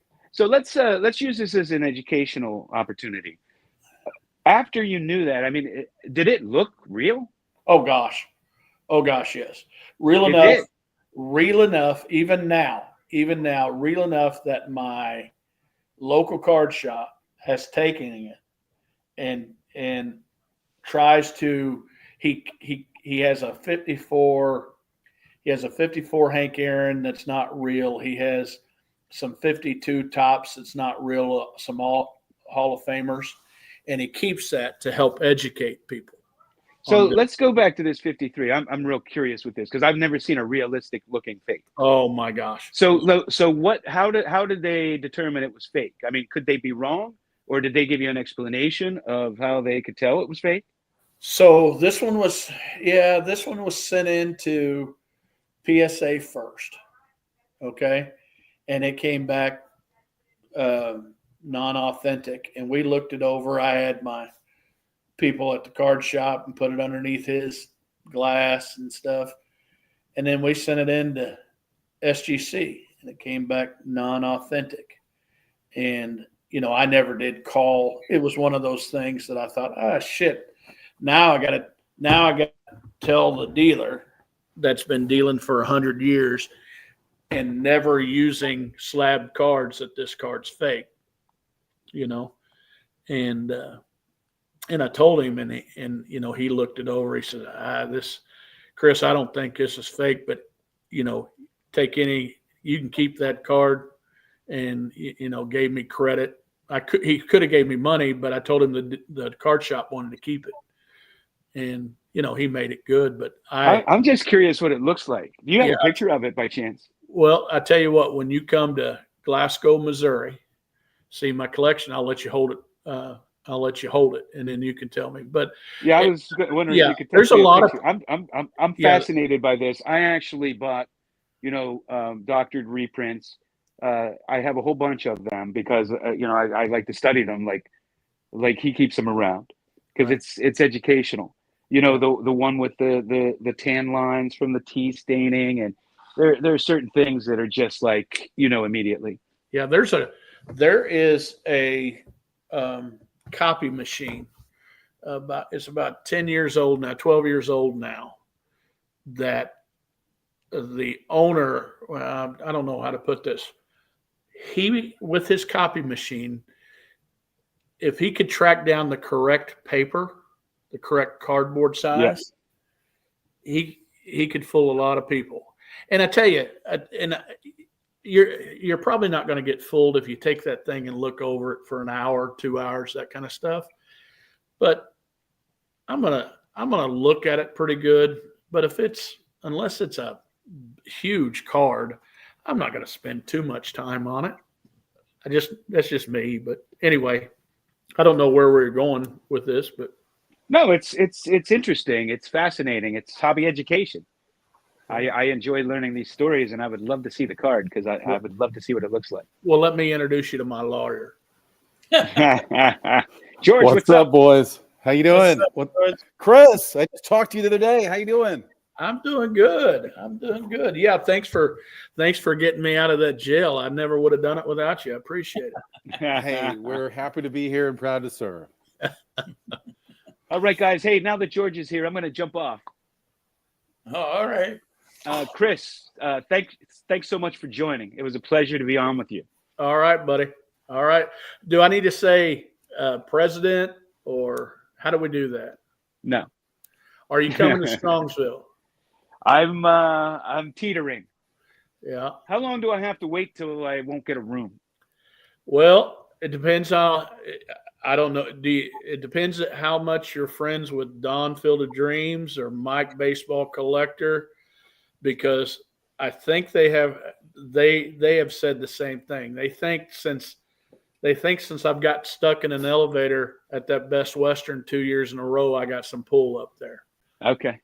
So I think, I tell you what, with the frat house at Chicago might have cured all the pains of that, because I now am never ever going to sleep on a broken futon. I have the Cadillac of blow up beds that I'm going to bring with me. So if you need a place, we'll find you a place. Okay. Yeah. Well, all right. there's still, John, I'm real quick. I went on there today, just checked it out. I don't know if I'm going to go, but I checked it out. And I think you get a discounted rate up until mid-March. And I mean, it's all refundable. So, if you can, they still have rooms. It's all refundable up until the time? I think so, yeah. If you want it to even be better, and I'm going to be doing a show with Mike Baseball Collector and somebody else about Strongsville coming up. But if you call the Best Western Hotel on Royalton Road directly, don't call the reservation number. Right. Call that number and say, I'm with a YouTube content creators group. it's gonna save you about $30. And I tell you, if you tell them that you're president of whatever, that's got to be worth something. Are they going to ask for proof? Music. I'll send them a sports card radio video. Oh, there you go. There you go. All right. I'll probably be there. I'm thinking about going there instead of the National, but man, I hate to miss out on the National too. I don't know. I'm up in the air. All right, guys. I'll see you. Take care, John. Yeah. All right. Hey, George, I don't know if you wanted to chime in with the PSA getting stricter. We beat almost as many topics or points we could think of, but what do you feel about it? Are you referring to the PSA 10 55-45 thing or anything else? Yeah, that they're getting stricter with what they're going to let pass through. I don't know. It's frustrating that they're changing their standards. And many people would say that you've been grading cards for a while. Recently, they've changed their standards anyway, right? Oh, they're harsher. I just feel like they're more inconsistent. I watch these videos where guys are getting a few 10s on modern cards, then they get like a 9s, they get some 8s, and they get like a random 4 thrown in there because they damage their cards. So it's tough with PSA right now in general, honestly, to like give them a lot of cards. And they're the big boy, and everybody wants to have their cards there. And like I always say with the registry, if you have commons, you have to get them graded by PSA. Nobody's putting together an SGC registry of 63 tops or 72 tops. I mean, I feel like I will admit, though, there are some PSA 10s out there you guys see, and you're thinking to yourself, well, boy, that doesn't look like a 10 with the centering. Am I wrong on that? Yeah. I mean, it does diminish their brand. It diminishes their brand, though, if they keep changing things, So I don't know how that works, too, with a reholder. Let's say you had a reholder of I have a Clayton Kershaw. Yeah, I understand that thinks it should be 50-50 from the beginning, but there has to be some tolerance for it, and they're the ones who created it. I mean, you have insight into this, James, about who created the scale, right? Did you talk about that? Yeah, my friend William Hughes, he came up with the 10 points, and he helped get everything kick-started over there at PSA. But I don't talk to him too much about that because things have changed since then. He had a hand with being part of the foundation, but it's so much different now, and they don't even know who he is if he were to step in there one day, so that's so far removed for him. I saw something interesting. I don't know if you guys touched on this, that it shows recently I'm not sure what website this is, shows the amount of cards that are being graded by PSA, CSG, in this order: PSA, CSG, SGC, and Beckett. And there are a bunch of cards being graded by CSG. And I saw in a comment, somebody was saying, where are all these CSG cards? If they're like number 2 now, I mean, maybe they're Pokemon. Maybe that's what I'm missing. That's who it is. That's who it is. Okay. I mean, I do see a lot of Pokemon slabs, but I don't see some sports cards in CSG holders, but not that many. And then SGC is still a long ways away. And of course, Beckett is getting less and less and has their niche. Beckett is mainly autographs now when I see Beckett slabs or older cards, not anything recent, or like the patches, like what you did. Yeah, I see a lot of patches, a lot of RPAs. I had a dealer at a show tell me I had a Mahomes RPA, and it was a PSA holder, and he had some RPAs, a Mahomes RPA in an SGC holder. And he said, I just bought it like this, but if I get it crossed into a BGS holder, it'll be worth about 25% more. So people are not buying RPAs and SGC holders that I know of much. Or if they are, they're buying them and trying to convert them to Beckett or PSA. Yeah. So there's a place for Beckett, despite all the controversy with Beckett lately. There is a place for them, and I've submitted cards at them, and they have great service. Right. Chris, I wanted to ask you before, And you're not that you're part of the PSA registry, but Right. you use it to help you collect. Um, and then do you buy a lot of PSAs slabs because of that, or like is it doesn't matter? So PSA looks like it's daunting to me. I mean, when I didn't have any graded cards. My card shop's the one that talked me into getting cards graded, and he was sending them off then to PSA. That's why I got PSA cards graded, because I I knew about vintage cards. I didn't know about grading, didn't care about grading. Then I went through a estate planning stuff, right? And so the idea of getting cards graded got into my head, and it was just so it'd make life easier for my wife.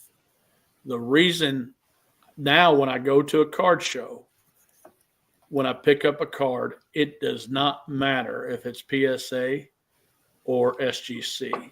So, I get the fact that turning some cards over, selling some cards, buying some cards, selling some cards, that PSA gets a little bit more of the premium. But if I'm going to send some cards off, there's a time value of money out there to me, and I wouldn't send cards to PSA unless I knew they were going to keep value for a long time, because I sent some cards off new at the card shop.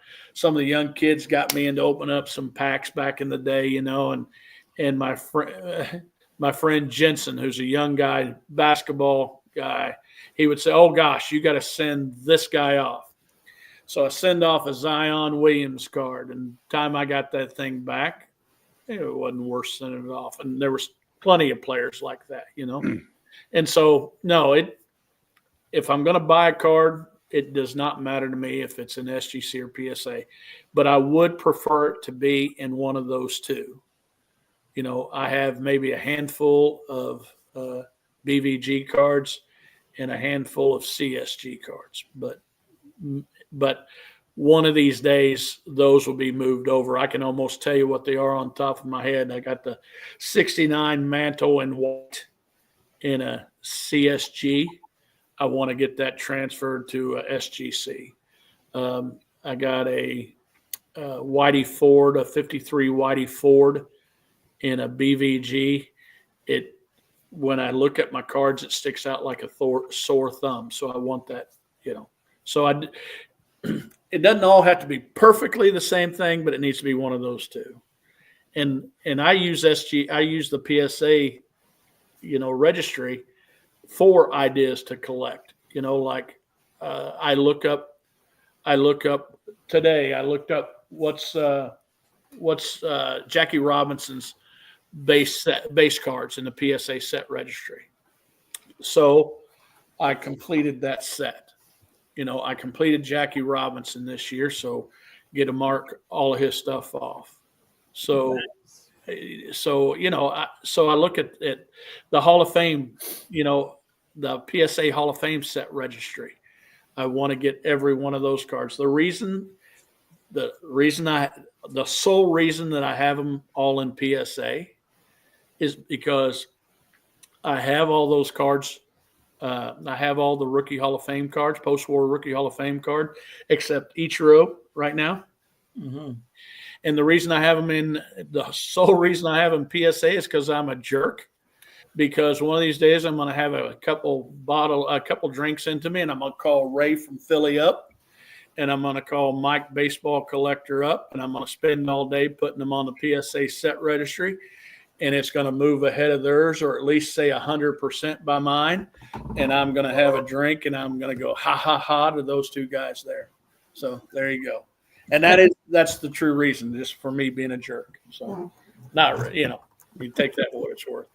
But again, we were talking earlier, I love collecting with friends, right? Would I have gone after that post-war Rookie Hall of Fame? Yeah. But would I have known that Mike and Ray were doing it? No, I wouldn't have known that. So now when I do pick up the Ichiro, which is a stupid card to have in the PSA set registry, by the way, I'm going to call Mike or Ray up, and they're going to know I have it, and they're going to go, way to go, good job, right? They're going to wish they had it first, but they're going to say, way to go. And that's why, but I hope that answered your question with my rambling rant. Well, I think the registry is genius. I mean, it's genius by them. And we discussed this before. I think that's the reason that they bought SGC, was to stop SGC from making a registry, which was coming. And now it's not probably coming. They're just going to do what they do. So, James, do you see that? Do you have trouble moving Beckett slabs when you're selling cards, Beckett vintage cards? Not really. I think my last Aaron Judge rookie card was in a 9.5 Beckett, and no one crapped on it. Let me ask you this. This is interesting because I'm, mostly in the West and Arizona and West and California. So PSA has been a big part of me when I got back in the hobby and stuff, and started going to California. And we were just collecting PSA because they were closest, and you could send your cards there and it'd be quick back then. In Texas, I mean, Beckett's in Texas. Is there a Texas? I'm not biased, but they don't look down on Beckett there, do they? As much, right? No, I mean, because Beckett is there, there's a lot of people that submit to Beckett out of convenience. With the subgrades, people still use it this got 2 10s, this and that, and they use that as ammo. If you crack this out with those 10 corners, you're sure to get a 10. So they spin it in a way where it looks appealing to certain people. Like at trade night, I hear people talking a lot, and you see people using their tactics or their angles. And I'm listening to see how people are talking and to see who gets over on who. Sometimes I'm just that fly on the wall, having fun listening to a deal possibly get made. But Beckett, for the most part, still has some legitimacy. It's just that no one really is sending them now. It's not going to get that engine, the fuel that keeps it going now anymore. Only the autographs. And that's it. That's where here in the Midwest, that's where it has a lot of staying power is the autographs. Kids will bring their Zion cases up, and I think they would prefer it, to tell you the truth. Just watching them react to it. So it still has this niche around here. Yeah. I do notice that when someone has an autograph and they want to legitimize it, and we tell them, listen, without it being authenticated, we can't honor this. So they immediately think of, should I take it to JSA, Beckett, or PSA? And we tell them, well, GSA is not going to fetch good money, but Beckett might, and their turnaround time might be quicker than PSA. So then I see them run into the Beckett to submit their autographs. And I guess that helps Beckett. Yeah, because unless you pay PSA a good amount of money, if you use their dual service and you do bulk or whatever, it doesn't matter whether you do it, authentic, grade, or authentic grade, they take a long time. I mean, it's 6 months. And like you were saying, Chris, it's time is money. And if you're buying cards, let's say, I used to do cards and flip cards so I could buy the cards I really wanted, right? Before I was a dealer, I'd do that. I know, Chris, I know you do that too. And yes. Mm-hmm. And James did that too. And it's I would get this good batch of solid autos, and I'd have 20 of them. And then I send them to PSA, and I don't get them back for 6 months. And boy, that's, not something you can really deal with. So it's good to have Beckett as an alternative with that. Along the lines of, Chris, what you're saying about, these guys who you sent to PSA and then suddenly now they're not good anymore or something. When Ohtani, my buddy and I went big on 18 Update, and I sent in a lot of Sotos and Acuñas, and he sent in a lot of Ohtanis. And I was thinking, okay. And then about 3 weeks after he sent in the Ohtanis, Ohtani blew his arm out the first time. Right. And I was thinking, what a big mistake. Boy, I feel so sorry for him. Well, by the time he got the Ohtanis back from PSA, and he got a ton of 10s, and it was literally 75 to 100 cards of Ohtani, all rookies. It's Ohtani was working his way back, and people were getting excited about him again. That's how long it took. It took like 9 months to get the cards back. This is when they were really, really backed up. So yeah, it's with PSA. You're right. So what seems like a great card now, 6 months, 3 months from now, you don't know. Right. Oh, yeah. And we have card show. All of us have card shows going on right now, right? I mean, we all do.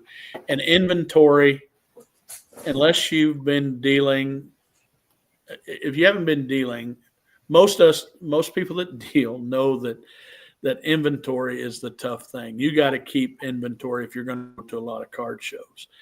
And I can't tell you how much I dislike. Oh gosh, I got these cards. Do I want to increase the value and send them off to PSA or send them to SGC so I have that additional inventory? Well, I made mistakes at times, send them to PSA, because in 6 months you can miss out on a lot of sales from card shows. There's a lot of card shows you guys have in 6 months, right? And having that inventory setting somewhere else that you can't set out there, man, that hurts me. That hurts me. It's hard for me to say, oh God, do you have this or this? Well, I do. Right now it's at PSA, but I'm going to have it soon. I just lost a sale. I just lost it. So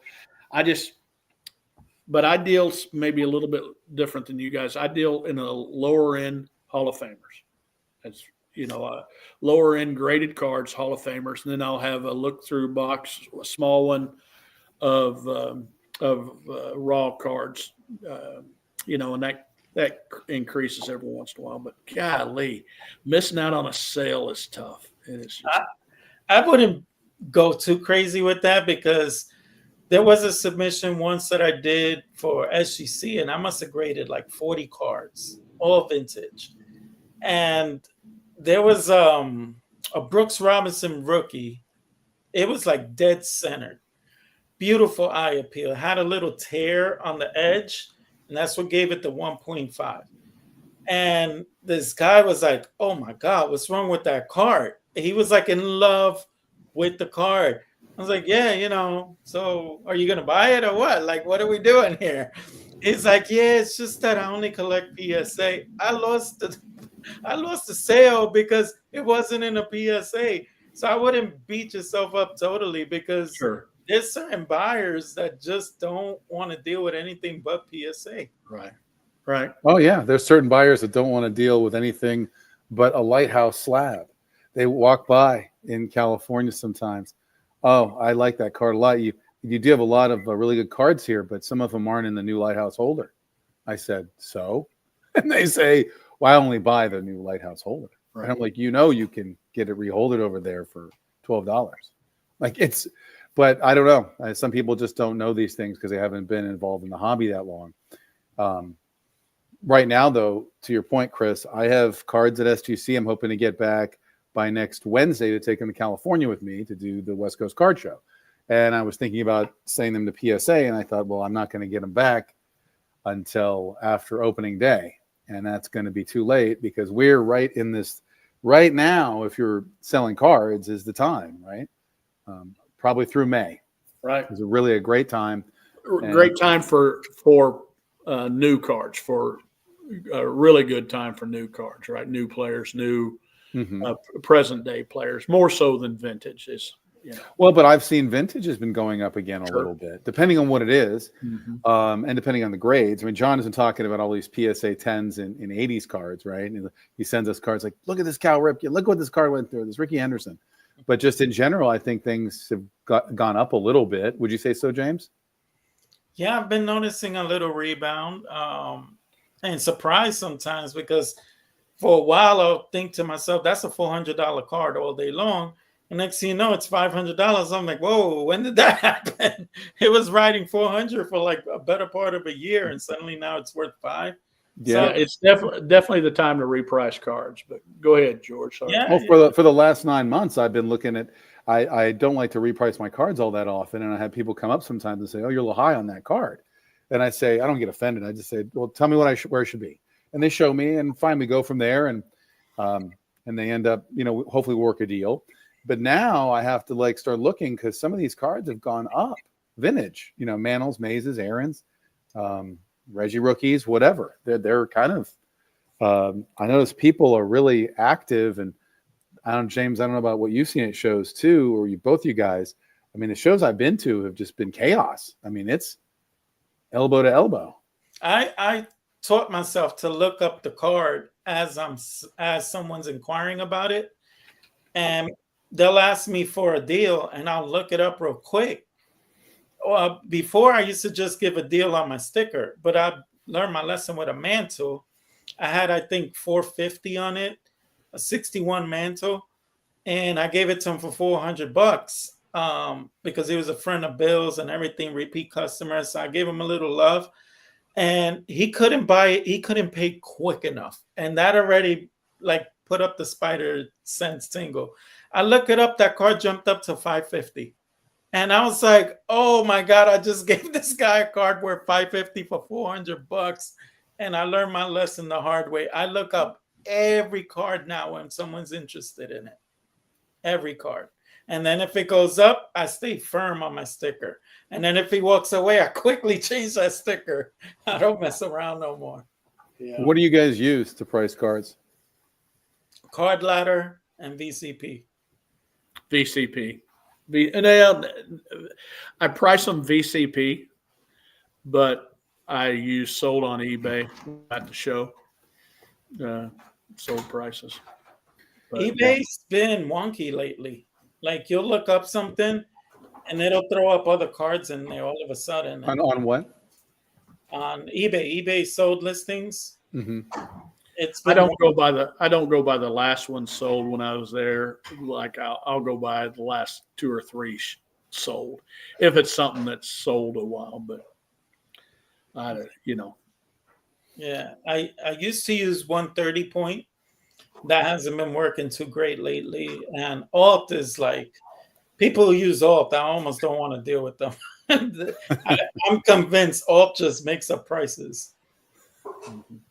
Well, I like VCP because it has a picture, right? You can pull up the picture and the listing. See what it looks like. No, I love that. And I mean, and when you're like, let's say you're dealing in a 60 Hank and a 5, and not all 5s we all know aren't created equal. So if it's a nice one, you'll have it all be all over the map. But if it's a nice one, you can pull it up and show people. It's funny though how sometimes people look directly at the pictures and just disbelieve it. No. I'm like, what? No, it's a centered card. No, it doesn't look centered to me. I'm going to get off of here in a second, but I got a question to ask both of you guys on this. Have you ever set up at a show or ever go to a show and you see a card and it's overpriced? You know it's overpriced. You tell the dealer that hey, this is overpriced, and they know it's overpriced, but their answer is you're not going to see another one here at the show. Whether it's even a big card or not, he might be one of the around here. If it's a small show, might be one of 3 or 4 vintage dealers. And the guy say, well, yeah, I know what it is, but I raised the price on it because you're not going to see another one around here. Have you ever done that? Yeah. Have you ever done that? Okay. I've done that. Well, then, James, you're an ass. And then here's another one I got to say too. When I go to a show to look for cards and buy, there's no one harder to deal with than a rich dealer that has a great collection that says, no, I don't want to sell it to you for that price. And you can show them, you can show them VCP, you can show them Beckett, you can show them everything. But you guys have dealt with those dealers, right? Yeah. I scoff at them. He's not there to sell. He's just there to show off his collection. I don't have I don't like to sell to other dealers, unless I need inventory or they need inventory and I'm helping them out, or they're helping me out. But in general, I don't like to sell to other dealers. I'm really there to sell to collectors. And a lot of my profit margin that I bake into this is based on selling to collectors at market value, or maybe higher if the card's nice. I've had dealers come up to me and they're just like, well, then give me this at 75%. But I'm not buying centered nice copies to sell them. I'm buying those cards to sell them at 100, 125%. Mm-hmm. I'm not buying them to sell to a dealer at 75%. So I don't like to sell to dealers too much, honestly. Yeah. I get that. I'm not quite there yet. Here's what I'll bring a lot of cards, showcase cards. When a dealer does come over, I'll say not now. And then toward the end of the show, I'll say there's a few cards in here that I'll sell to you, because I too, I get it. The dealer comes over and, he'll get a bunch of cards out and start getting his calculator out. Not VCP. He'll get his calculator out and he'll look at my prices and take it times 65 or take it times 0.75. And that's what he's going to pay me. Now, I don't need to take that, but there's sometimes I do want to have a little bit of money to leave the show with, but I'm not quite to where you are, George, on that, but I totally understand what you're saying. No, and if it's stuff that I'm not into too much, or if it's like, let's say it's, no offense to these players, but it's like maybe I picked up a big lot and happen to have a couple Killebrews and a couple K-lines, and you know what I mean? But like if you're a dealer coming up to me and you're trying to buy Mazes and Manels and Aaron's, and you're trying to get them at 70%, we're not going to work this out. What I really do like to do is I like to trade with other dealers, because I know what I'm into my inventory for. They know what they're into it for. I picked up a really nice Pete Rose rookie in Anaheim, and it was a 6, a dead centered 6. And this guy needed Mazes and Aaron's, and he came over and he picked out about 3 of them. And I knew I wasn't into those all that much. And we started working the numbers, and I gave him some cash. He knew he wasn't into the Rose, the 24 or 2,500 he was asking at that time. So it all worked out perfectly. So I think that's a better fit for me. Like, I don't know. What do you think, James? Yeah, well, I think I agree with everything except for Chris calling me an ass. I gotta defend myself with Chris here. You asked me, I answered yes. It was only once. And the reason why was because there was only 5 graded of an item that I had. Oh. I didn't know how to come up with a price for it. And I knew what I paid for it. So I doubled what I paid for it. Oh, sure. That's a tad bit different. You're not talking about 61 Billy Williams rookie card. I'm talking about a card when you said, are you going to see another one out there? No, I had a card like that. And I remember someone came up to me, asked me to tell them about the card. And I told them there's only 5 graded. You're not going to see another one out there. I guess answering what you said. But he walked away. And when he walked away, a friend of mine told me, why do you got that so low if there's so little of them out there? And then he says, ask whatever you want for it. Like, good luck to whoever wants to buy one. Let them find another one. They're not. So you control the market. So I inflated it another 3 times of the price I had it at.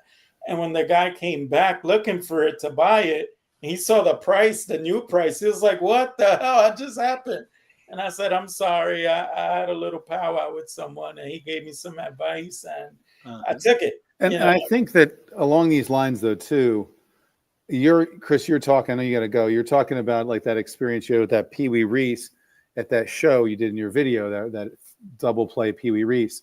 Right. I think when you can go online and find that card and find ones for sale, then I think you really break through that bullshit. You break through that stuff when they're like, listen, dude, I can buy this online right now. And it's like, I can order it. It'll be at my house like next week. If PSA doesn't screw it up at their authentication, I'll have it next week. Now, but it's different. Like James, we had a card at the National, the Snoopy rookie card. Mm-hmm. And James, I ended up selling it to James. James ended up selling it later on at the Dallas show. But this was a show you could go online and not find this 1970 Dolly Madison. I totally get it. Yeah, I totally understand that. I bought I bought a Willard's chocolate Thai cob at Dallas, right? And the guy wouldn't come off his price on that. I don't blame him. Seriously, I'm not, it's going to be hard for me. I'm not going to find one there because I looked. There could have been because there's some great dealers that have cards like that, but I didn't see one. And I don't blame him for coming down on this price. I'm talking at a small show in Columbia, Missouri, where there's 3 or 4 dealers, and the guy literally took his Hank Aaron rookie card, and put it to $5,000, and it was a 1.5 or a 2, and a guy was looking for that card, wanting that card, and he told that guy, well, you're not going to find another one here. Well, you're right, but you're going to find 100 of them somewhere else. He was like, listen, in 1985, you're not going to find another one. So, I mean, that's what's going on here, right? Right. Like when I was a kid calling around. But I tell you what, I know this is a slow me getting off here because I'm having fun talking to you guys. But James, it was really good seeing you at Dallas, and I was glad to see that you were busy and all that kind of stuff. And George, I'm looking forward to seeing you in Arizona. It's a pleasure being on a Misfits channel. Keep your standards high. Don't let Jake in. He couldn't pass the test anyway, the smartness to get in there. But how in the world did Donnie live stream do it? I just don't know. But no, you guys are what's making me feel good about joining YouTube a few years ago. So keep up what you're doing, guys. Love you both. Thank you, Chris. Same to you, my friend. See you soon. All right. So, and then there were 2, George. There were 2, man. This is funny. You and John, I saw you were on. I was at my son's practices, and then I had to get some KFC, and I had to get some wine. Man. So, yeah, but, I stood away from the liquor, man. I got to wake up early tomorrow, so I just stood away from that. But I was tempted to get that beer. YouTube Harold Baines, huh? Oh man! After Orlando roasted me, he's probably doing his acceptance speech right now as we talk. I had to wear that for 1 week at least because I had fun listening to that. So did you guys ever roast Theo for disrespecting his elders? No, that's gonna come. That's gonna come. We piggybacked off of Sammy Thunder's live stream. He had Theo on, so we kind of like almost got in the way of that live stream, but I try to hold that off until they were in the tail end of it. But yeah, we're gonna get them. Yeah. And the balls of that kid. Listen, we put ourselves out there though, man. We didn't look too good in any of those clips. We looked so lost. And hey, I'm not the one sitting here looking at. How do I make this bigger? I don't know. You're the hobby president. Don't you have a staff? Did you fire your staff? What's going on? Come on, man. I know. Find it. It's got to. I'm looking at it right now. It's not that small. Yeah, he didn't have his glasses on. I don't know where he got our glasses. Yeah, like I said, Don's like, you can buy a whole pack of readers, a whole pack. Oh my God, this is too much. But so, when's the next big show you're doing? I got sucked into a show this week. Okay. I told myself no more shows, and there's a DFW show ran by the Dallas Card Show guy, Kyle. Okay. Over by the airport. So there's only 100 tables there, but it's only one day. They're not going to try to compete with the Super Bowl. So it's only one day, and I got sucked in. Like people were like, we need you. My friend told me he needed me. So I'm going to go help him out, and we're going to see what it's like. I'm not expecting much, but you never know. I mean, like you said, the hobby's booming right now, right? Yeah, we have a big East Valley show. I'm in the Northwest Valley, but we have a big East Valley show, which is like near Arizona State, sponsored by this group called Collectibles on College. It's the same guy who runs the Arizona State Card Show, young guy. And this show was packed. It's at this Presbyterian church. It was 100 tables. It was absolutely packed. And it's 40 plus miles from my house. But I was glad I went. I got some good stuff there. And Then they're doing another one this weekend. The same guy is doing one in Scottsdale, which is real smart because we have the Phoenix Open here and stuff. And I mean, it's just all of a sudden now seem to be like maybe not a show a weekend here in Phoenix, but it's getting close. And I'm just wondering, like, is it going to get saturated? It doesn't seem like it. It seems like there's a lot of people that are out to buy stuff. And last week I did the TriStar in Houston, and it was 3 days: Friday, Saturday, and Sunday. So that Friday, it was pretty busy. It was a nice amount of people milling around the whole day. And they told me that's the most they've ever seen for a Friday. And then Saturday was normal. And then Sunday, I'm thinking it's going to be, half staff. And it was the same like Saturday. And it was even busier. I did more sales on Sunday than I did on Saturday, which was like, I couldn't believe it. And the energy all the way through to the last hour.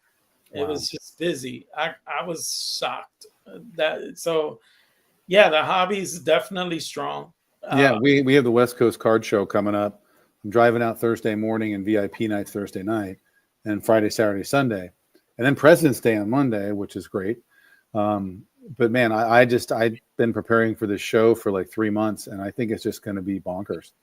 I looked at the map. Our buddy LA Collection told us where we have our tables. They actually have a small room you go in. A small room. It's probably like 100 tables. And then you go to the left, and then there's the big room, which is going to be like, I don't know if it's 1,000 tables or 800 tables or something like that. But it's going to be something else. And I think it's going to be a good barometer about how another continued, people are getting excited. People are getting excited about spring training. People are getting excited about getting their tax returns back. People are just hopeful about the new year. So I think they're looking to spend money. And I agree. I feel like a lot of people finished shifting their collecting ways. They've learned enough to not just buy anything and everything and throw everything to get graded because everything's going up, up, up. So people took a year or so to like figure it out, retool, reboot, whatever you want to call it.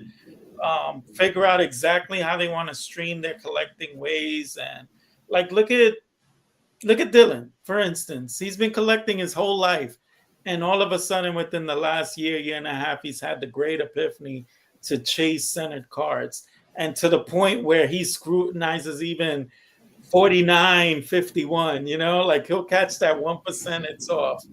So yeah, I'm kind of a centering snob, and he makes me look like I'm not really caring about centering. But my point is, everybody is starting to act that way. Everyone seems smarter now. I don't know if it's you. Yeah. I think that the collectors are more educated. And I think they had to become more educated because they were losing their shirts on a lot of different stuff. And frankly, they're coming around to, and I'm not saying like exactly my thinking, but they're coming closer to my thinking, my old the thinking I've had for a long time. They're getting a little closer to it. So if I've got a nice copy of a Hank Aaron 60 Hank in a 5, and they see the number on it is above 100%, they don't get upset about it because they're like, man, that's a nice Hank Aaron. I'm like, I know. He's like, yeah, there's a lot of 5s that are beaters or they don't look nice or whatever, and in reverse, if I have a card priced low, they're like, oh yeah, you have that price low because maybe it's off a little bit or it's diamond cut. It's like, yeah, that's true. So I just think people are more educated. Now, have you still been able to collect now that you're like really full board dealing? Have you still been able to find passion in collecting? Yes. It just takes a little more to get the juices flowing. And certain things get you more going. Like I'm probably going to be picking up an Otani in the next day or two. It's the hand-on helmet, super short print, Series 2. Or Series 1, his first rookie, 700, US 700. And it's like, I'm really excited to pick up this card. I'm probably going to sell it, but it's Otani. So I guess to answer your question though, yeah, it's less and less. There's less stuff that I'm excited about because you see more of it, right? You see it. How about you? It does desensitize you when you're handling a lot of these cards you once deemed like, oh my God, um, a Brooks Robinson rookie card. I've handled 20 of them, within half a year. Like before, I never even handled one. Now I'm handling them, more often than I'm used to. So you get a little desensitized from it. I've handled the Joe Jackson rookie card. That's a card I never thought I'd hold in my hand, and it's just like when you start holding those type of cards, it's a trickle down effect to the other ones, like a Brooks Robinson rookie card, where it's like Reggie Jackson's rookie card. It sucks, but I still love collecting, in which the eye appeal of a card, I still know that's rare. Like if you get the strong eye appeal on a nice vintage card, regardless of the grade, that still wows me. Like no Yeah. matter what. Like when I see someone's collection that they're trying to sell it to me, or if I'm selling it, I do not let it go easily, because I know I'm not gonna have another one in my case that looks that good again. It might take a while. So my appreciation for being stricter with eye appeal is gone through the roof. Before, I would get like off-center cards and just be happy to own the card. Yeah. Now, Yeah, I've got I got a 53 Jackie Robinsons in my case, and one is a PSA 4 that I bought years ago, and I got it reholdered, and it's a nice card, but it's a little off left to right. Probably, it's more like in the 80-20 range. And then recently I picked up, that's a PSA 4. I picked up an SGC 3 recently, and I texted it to you. But I mean, this SGC 3 Jackie just will blow your face off. I mean, it is awesome. It is dead centered. It has no wrinkles. The picture is perfectly spot on. There's no print marks. There's no snow. There's no nothing. And I'm like, why is this a 3? Well, it's got a little bit of rounded corners, but just from the eye appeal perspective, I'd rather have that SGC 3 than the PSA 4 like any day. And the price is a lot less. But when somebody buys that card, I'm going to regret to see it go, because it's like I haven't seen a 3 that looks that nice, Right. Yeah, so for that part, and I still have my little niche collections, like with the autograph Hall of Famers. That's fun because there's still a lot of modern like autographers that I don't own still. So I don't chase them. What I do is when I'm at a show, I'll do a quick walkthrough to see if I see any of the names I'm missing. And that's fun. And I see if I could get it for like cheap, or if someone brings a Pelican case to me to sell, I'll quickly rummage to see if I find any of the Hall of Famers that I need. And I'll pay comps for those because they're going to go to my PC. Mm-hmm. So that's still fun because it's almost like a surprise for me when I find a player I don't own yet. So there's still ways that I find to like keep the fires going, but it's not as much as like before. I have gotten a little desensitized. Yeah. I hate to admit it, man, but it sucks, Yeah. I mean, I like am more focused on different stuff. I have like a Satchel Paige relic collection, and I add to that. I'm continuing to add to that. Let me ask you this. What do you, I'll just tell you my experience, and you can tell me if you have something similar. I do a lot of shows by myself. I have a partner, but he has his own, a partner, but we don't like split tables every time. And I just have an issue recently, and there's a more recently, like in the last couple of years, where I don't get a chance to walk the show. I'm just there at my table, doing my thing, getting ready, getting everything set up. And I just don't have the time to go and look. And I remember being at the Anaheim show and just getting somebody to watch my table so I can go to Ashish's table and look at his awesome stuff. But I mean, like, it's just, I really am, I don't have a good beat on these shows in the sense of walking the floor, because I'm just doing my thing from my little one small space. You know what I do? I wait to see if there's a lull, and then I'll look down the aisle. If I don't see traffic coming this way, and I look down that way, and there's no traffic coming this way, I gotta go to the bathroom. I just make it seem like it's a bathroom run, but it's a lie. I'll go running up the aisles, like I'll do maybe 2 or 3 aisles, and I'll try to see if I find. But it's almost like I get opportunistic of a lull, and that's when I look to like just run off, see if I find a deal, and then I run back before I, see people over by my cases again. So that's what I try to do. I don't know. Not every show gives you the opportunity, though. Mm-hmm. Yeah, the bigger the show, the more unmanageable it is, and the more you're just kind of like, well, I'm just going to stay here. And so you have people coming up to you to sell you stuff, which is great, but you're just kind of, you're kind of confined to what they come to the table with. Look at Mike. He says, "I'll watch your table while you smoke hashish." Well, Dang, bro. dude, You see me a drug he addict. worked on that. He was working on that. Smoke a sheesh.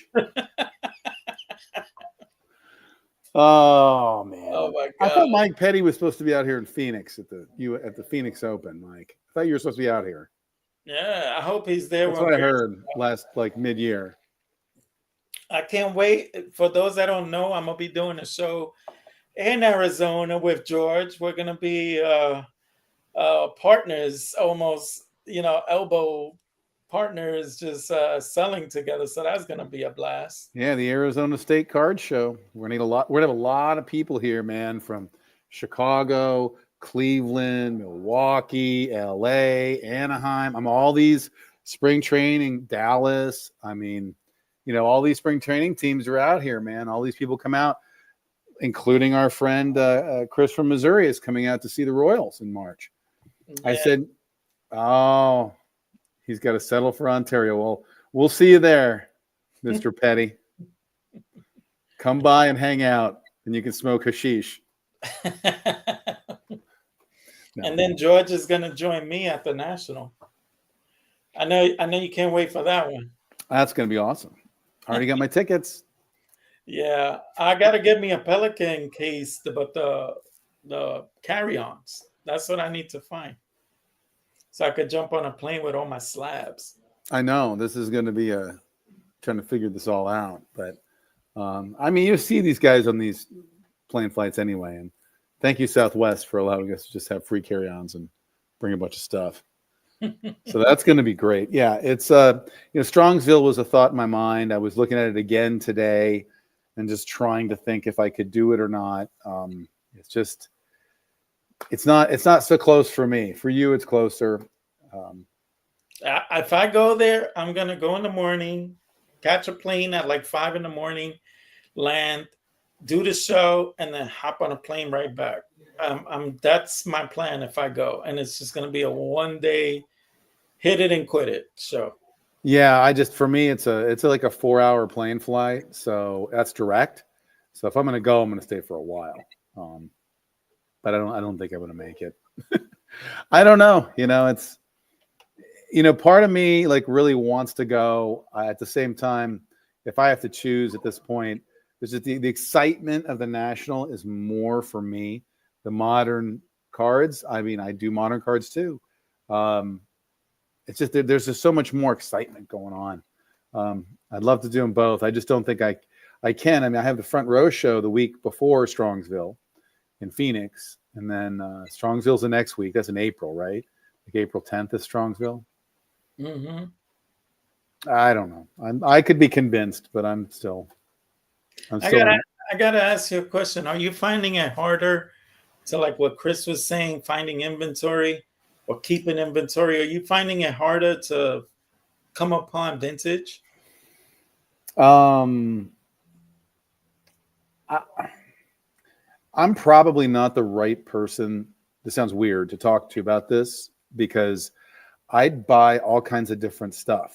And I know you do too, right? So I'm working on this Otani, and it's a big time Otani, right? I bought an Ichiro BBM rookie. Yeah, I had Modern George. Yeah, that's funny. But I've gotten into I sell a lot of Jordan and Kobe jersey cards, relic cards. But I'll always buy inventory.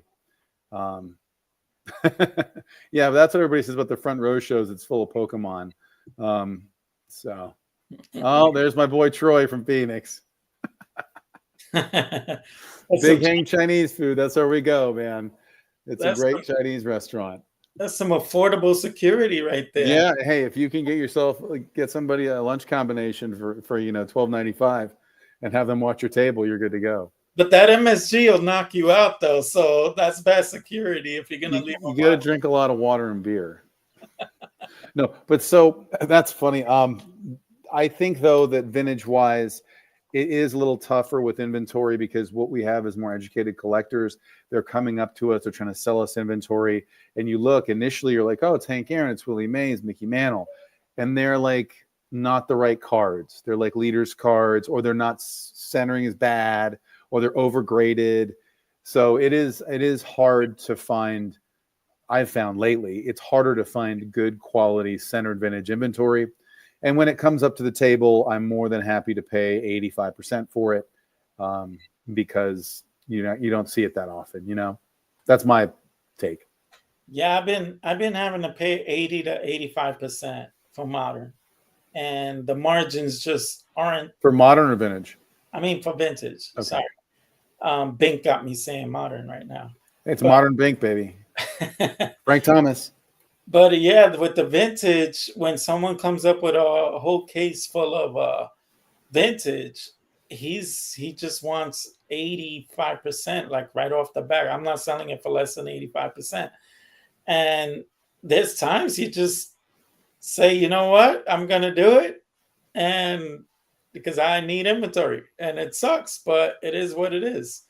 And there's been times I've been selling what I get at 85. I hold firm on the sticker. Like I price it as accurate as I can, given the condition of the card. And I tell people when they're looking at it, that is firm, that sticker. And that's it. That's how I get my little 15% out of it. But I have to be strict with the high margins.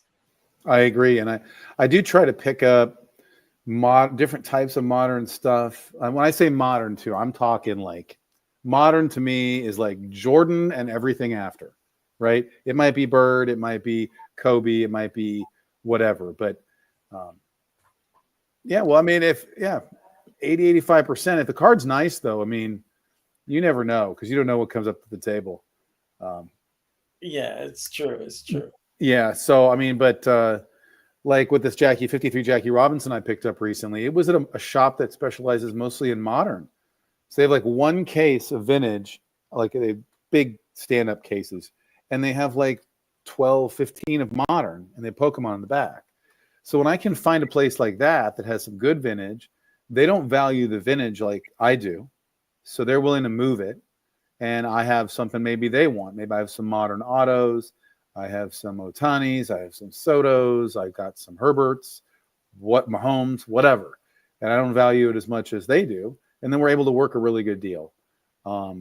That's, anytime I see a place, a shop or a dealer that has modern, I really stop and look to make sure they don't have any vintage because they do have vintage. They don't value it like I value it.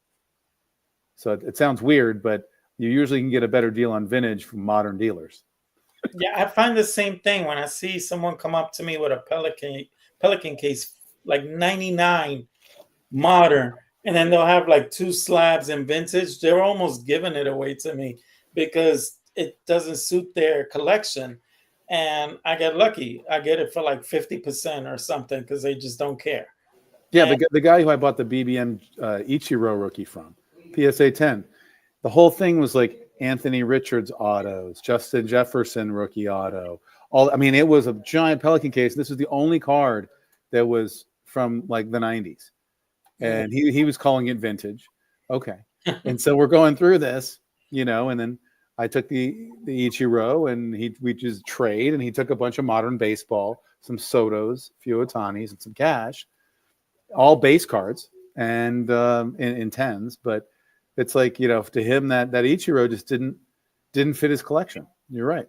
What do you think Luke is going to do now that he's with the Lakers?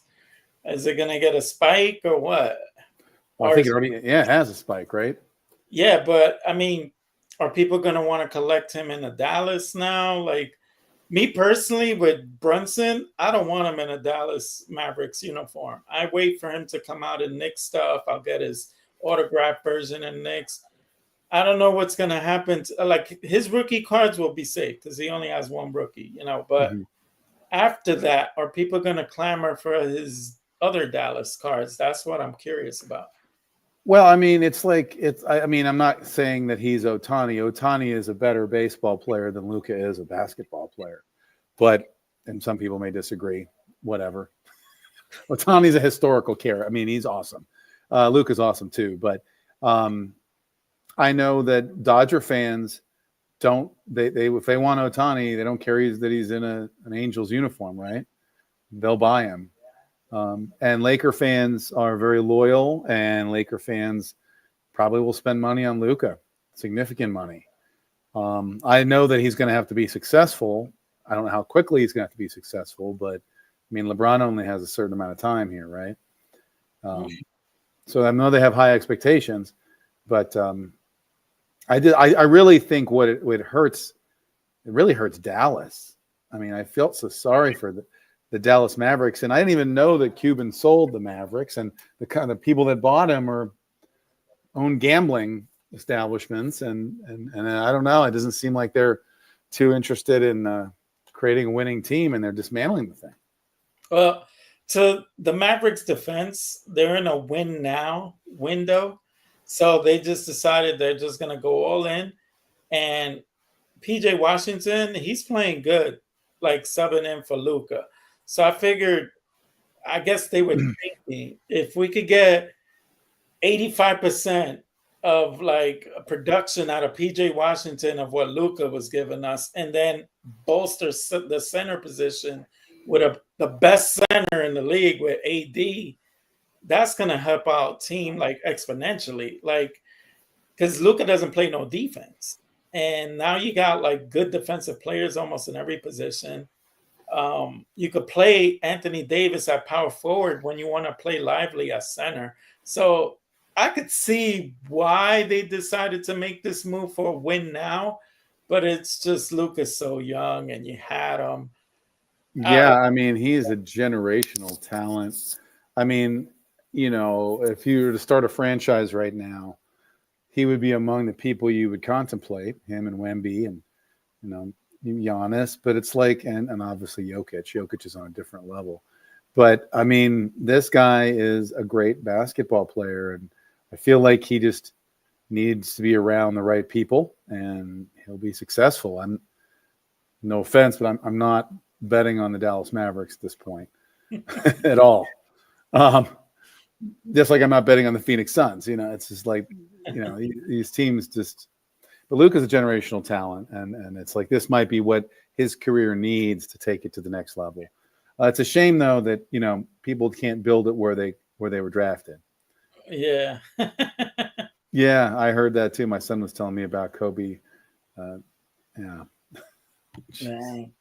Well, listen, man, we've been on this for almost 2 hours and 20 minutes. It's been a long night, and I thank you, George, for coming in later than never, and help to put a bow ribbon on this one. This is impromptu. We just decided to go on last second because we didn't go on yesterday. But yeah, we went strong. 2 hours, 17 minutes, now 18 coming up. I'm going to wish everyone good night. Thank you for joining in, chiming in. A lot of people still hung in there strong, like Bing Scott and Scott, Stooks, Troy, Mike Nice. City. Thank you for being a part of this. And George, any last words? Thank you guys for watching. It keeps us motivated to keep doing stuff and things like this. And I'm sure we'll have other people on. And it was cool to see Chris was on. He's such a nice dude. So. Thanks for doing this, James, and putting this together. Appreciate it, man. Yeah. All right, guys. We're going to wish you good night. Thanks for joining us for one more evening. Thank you, guys. See you next week.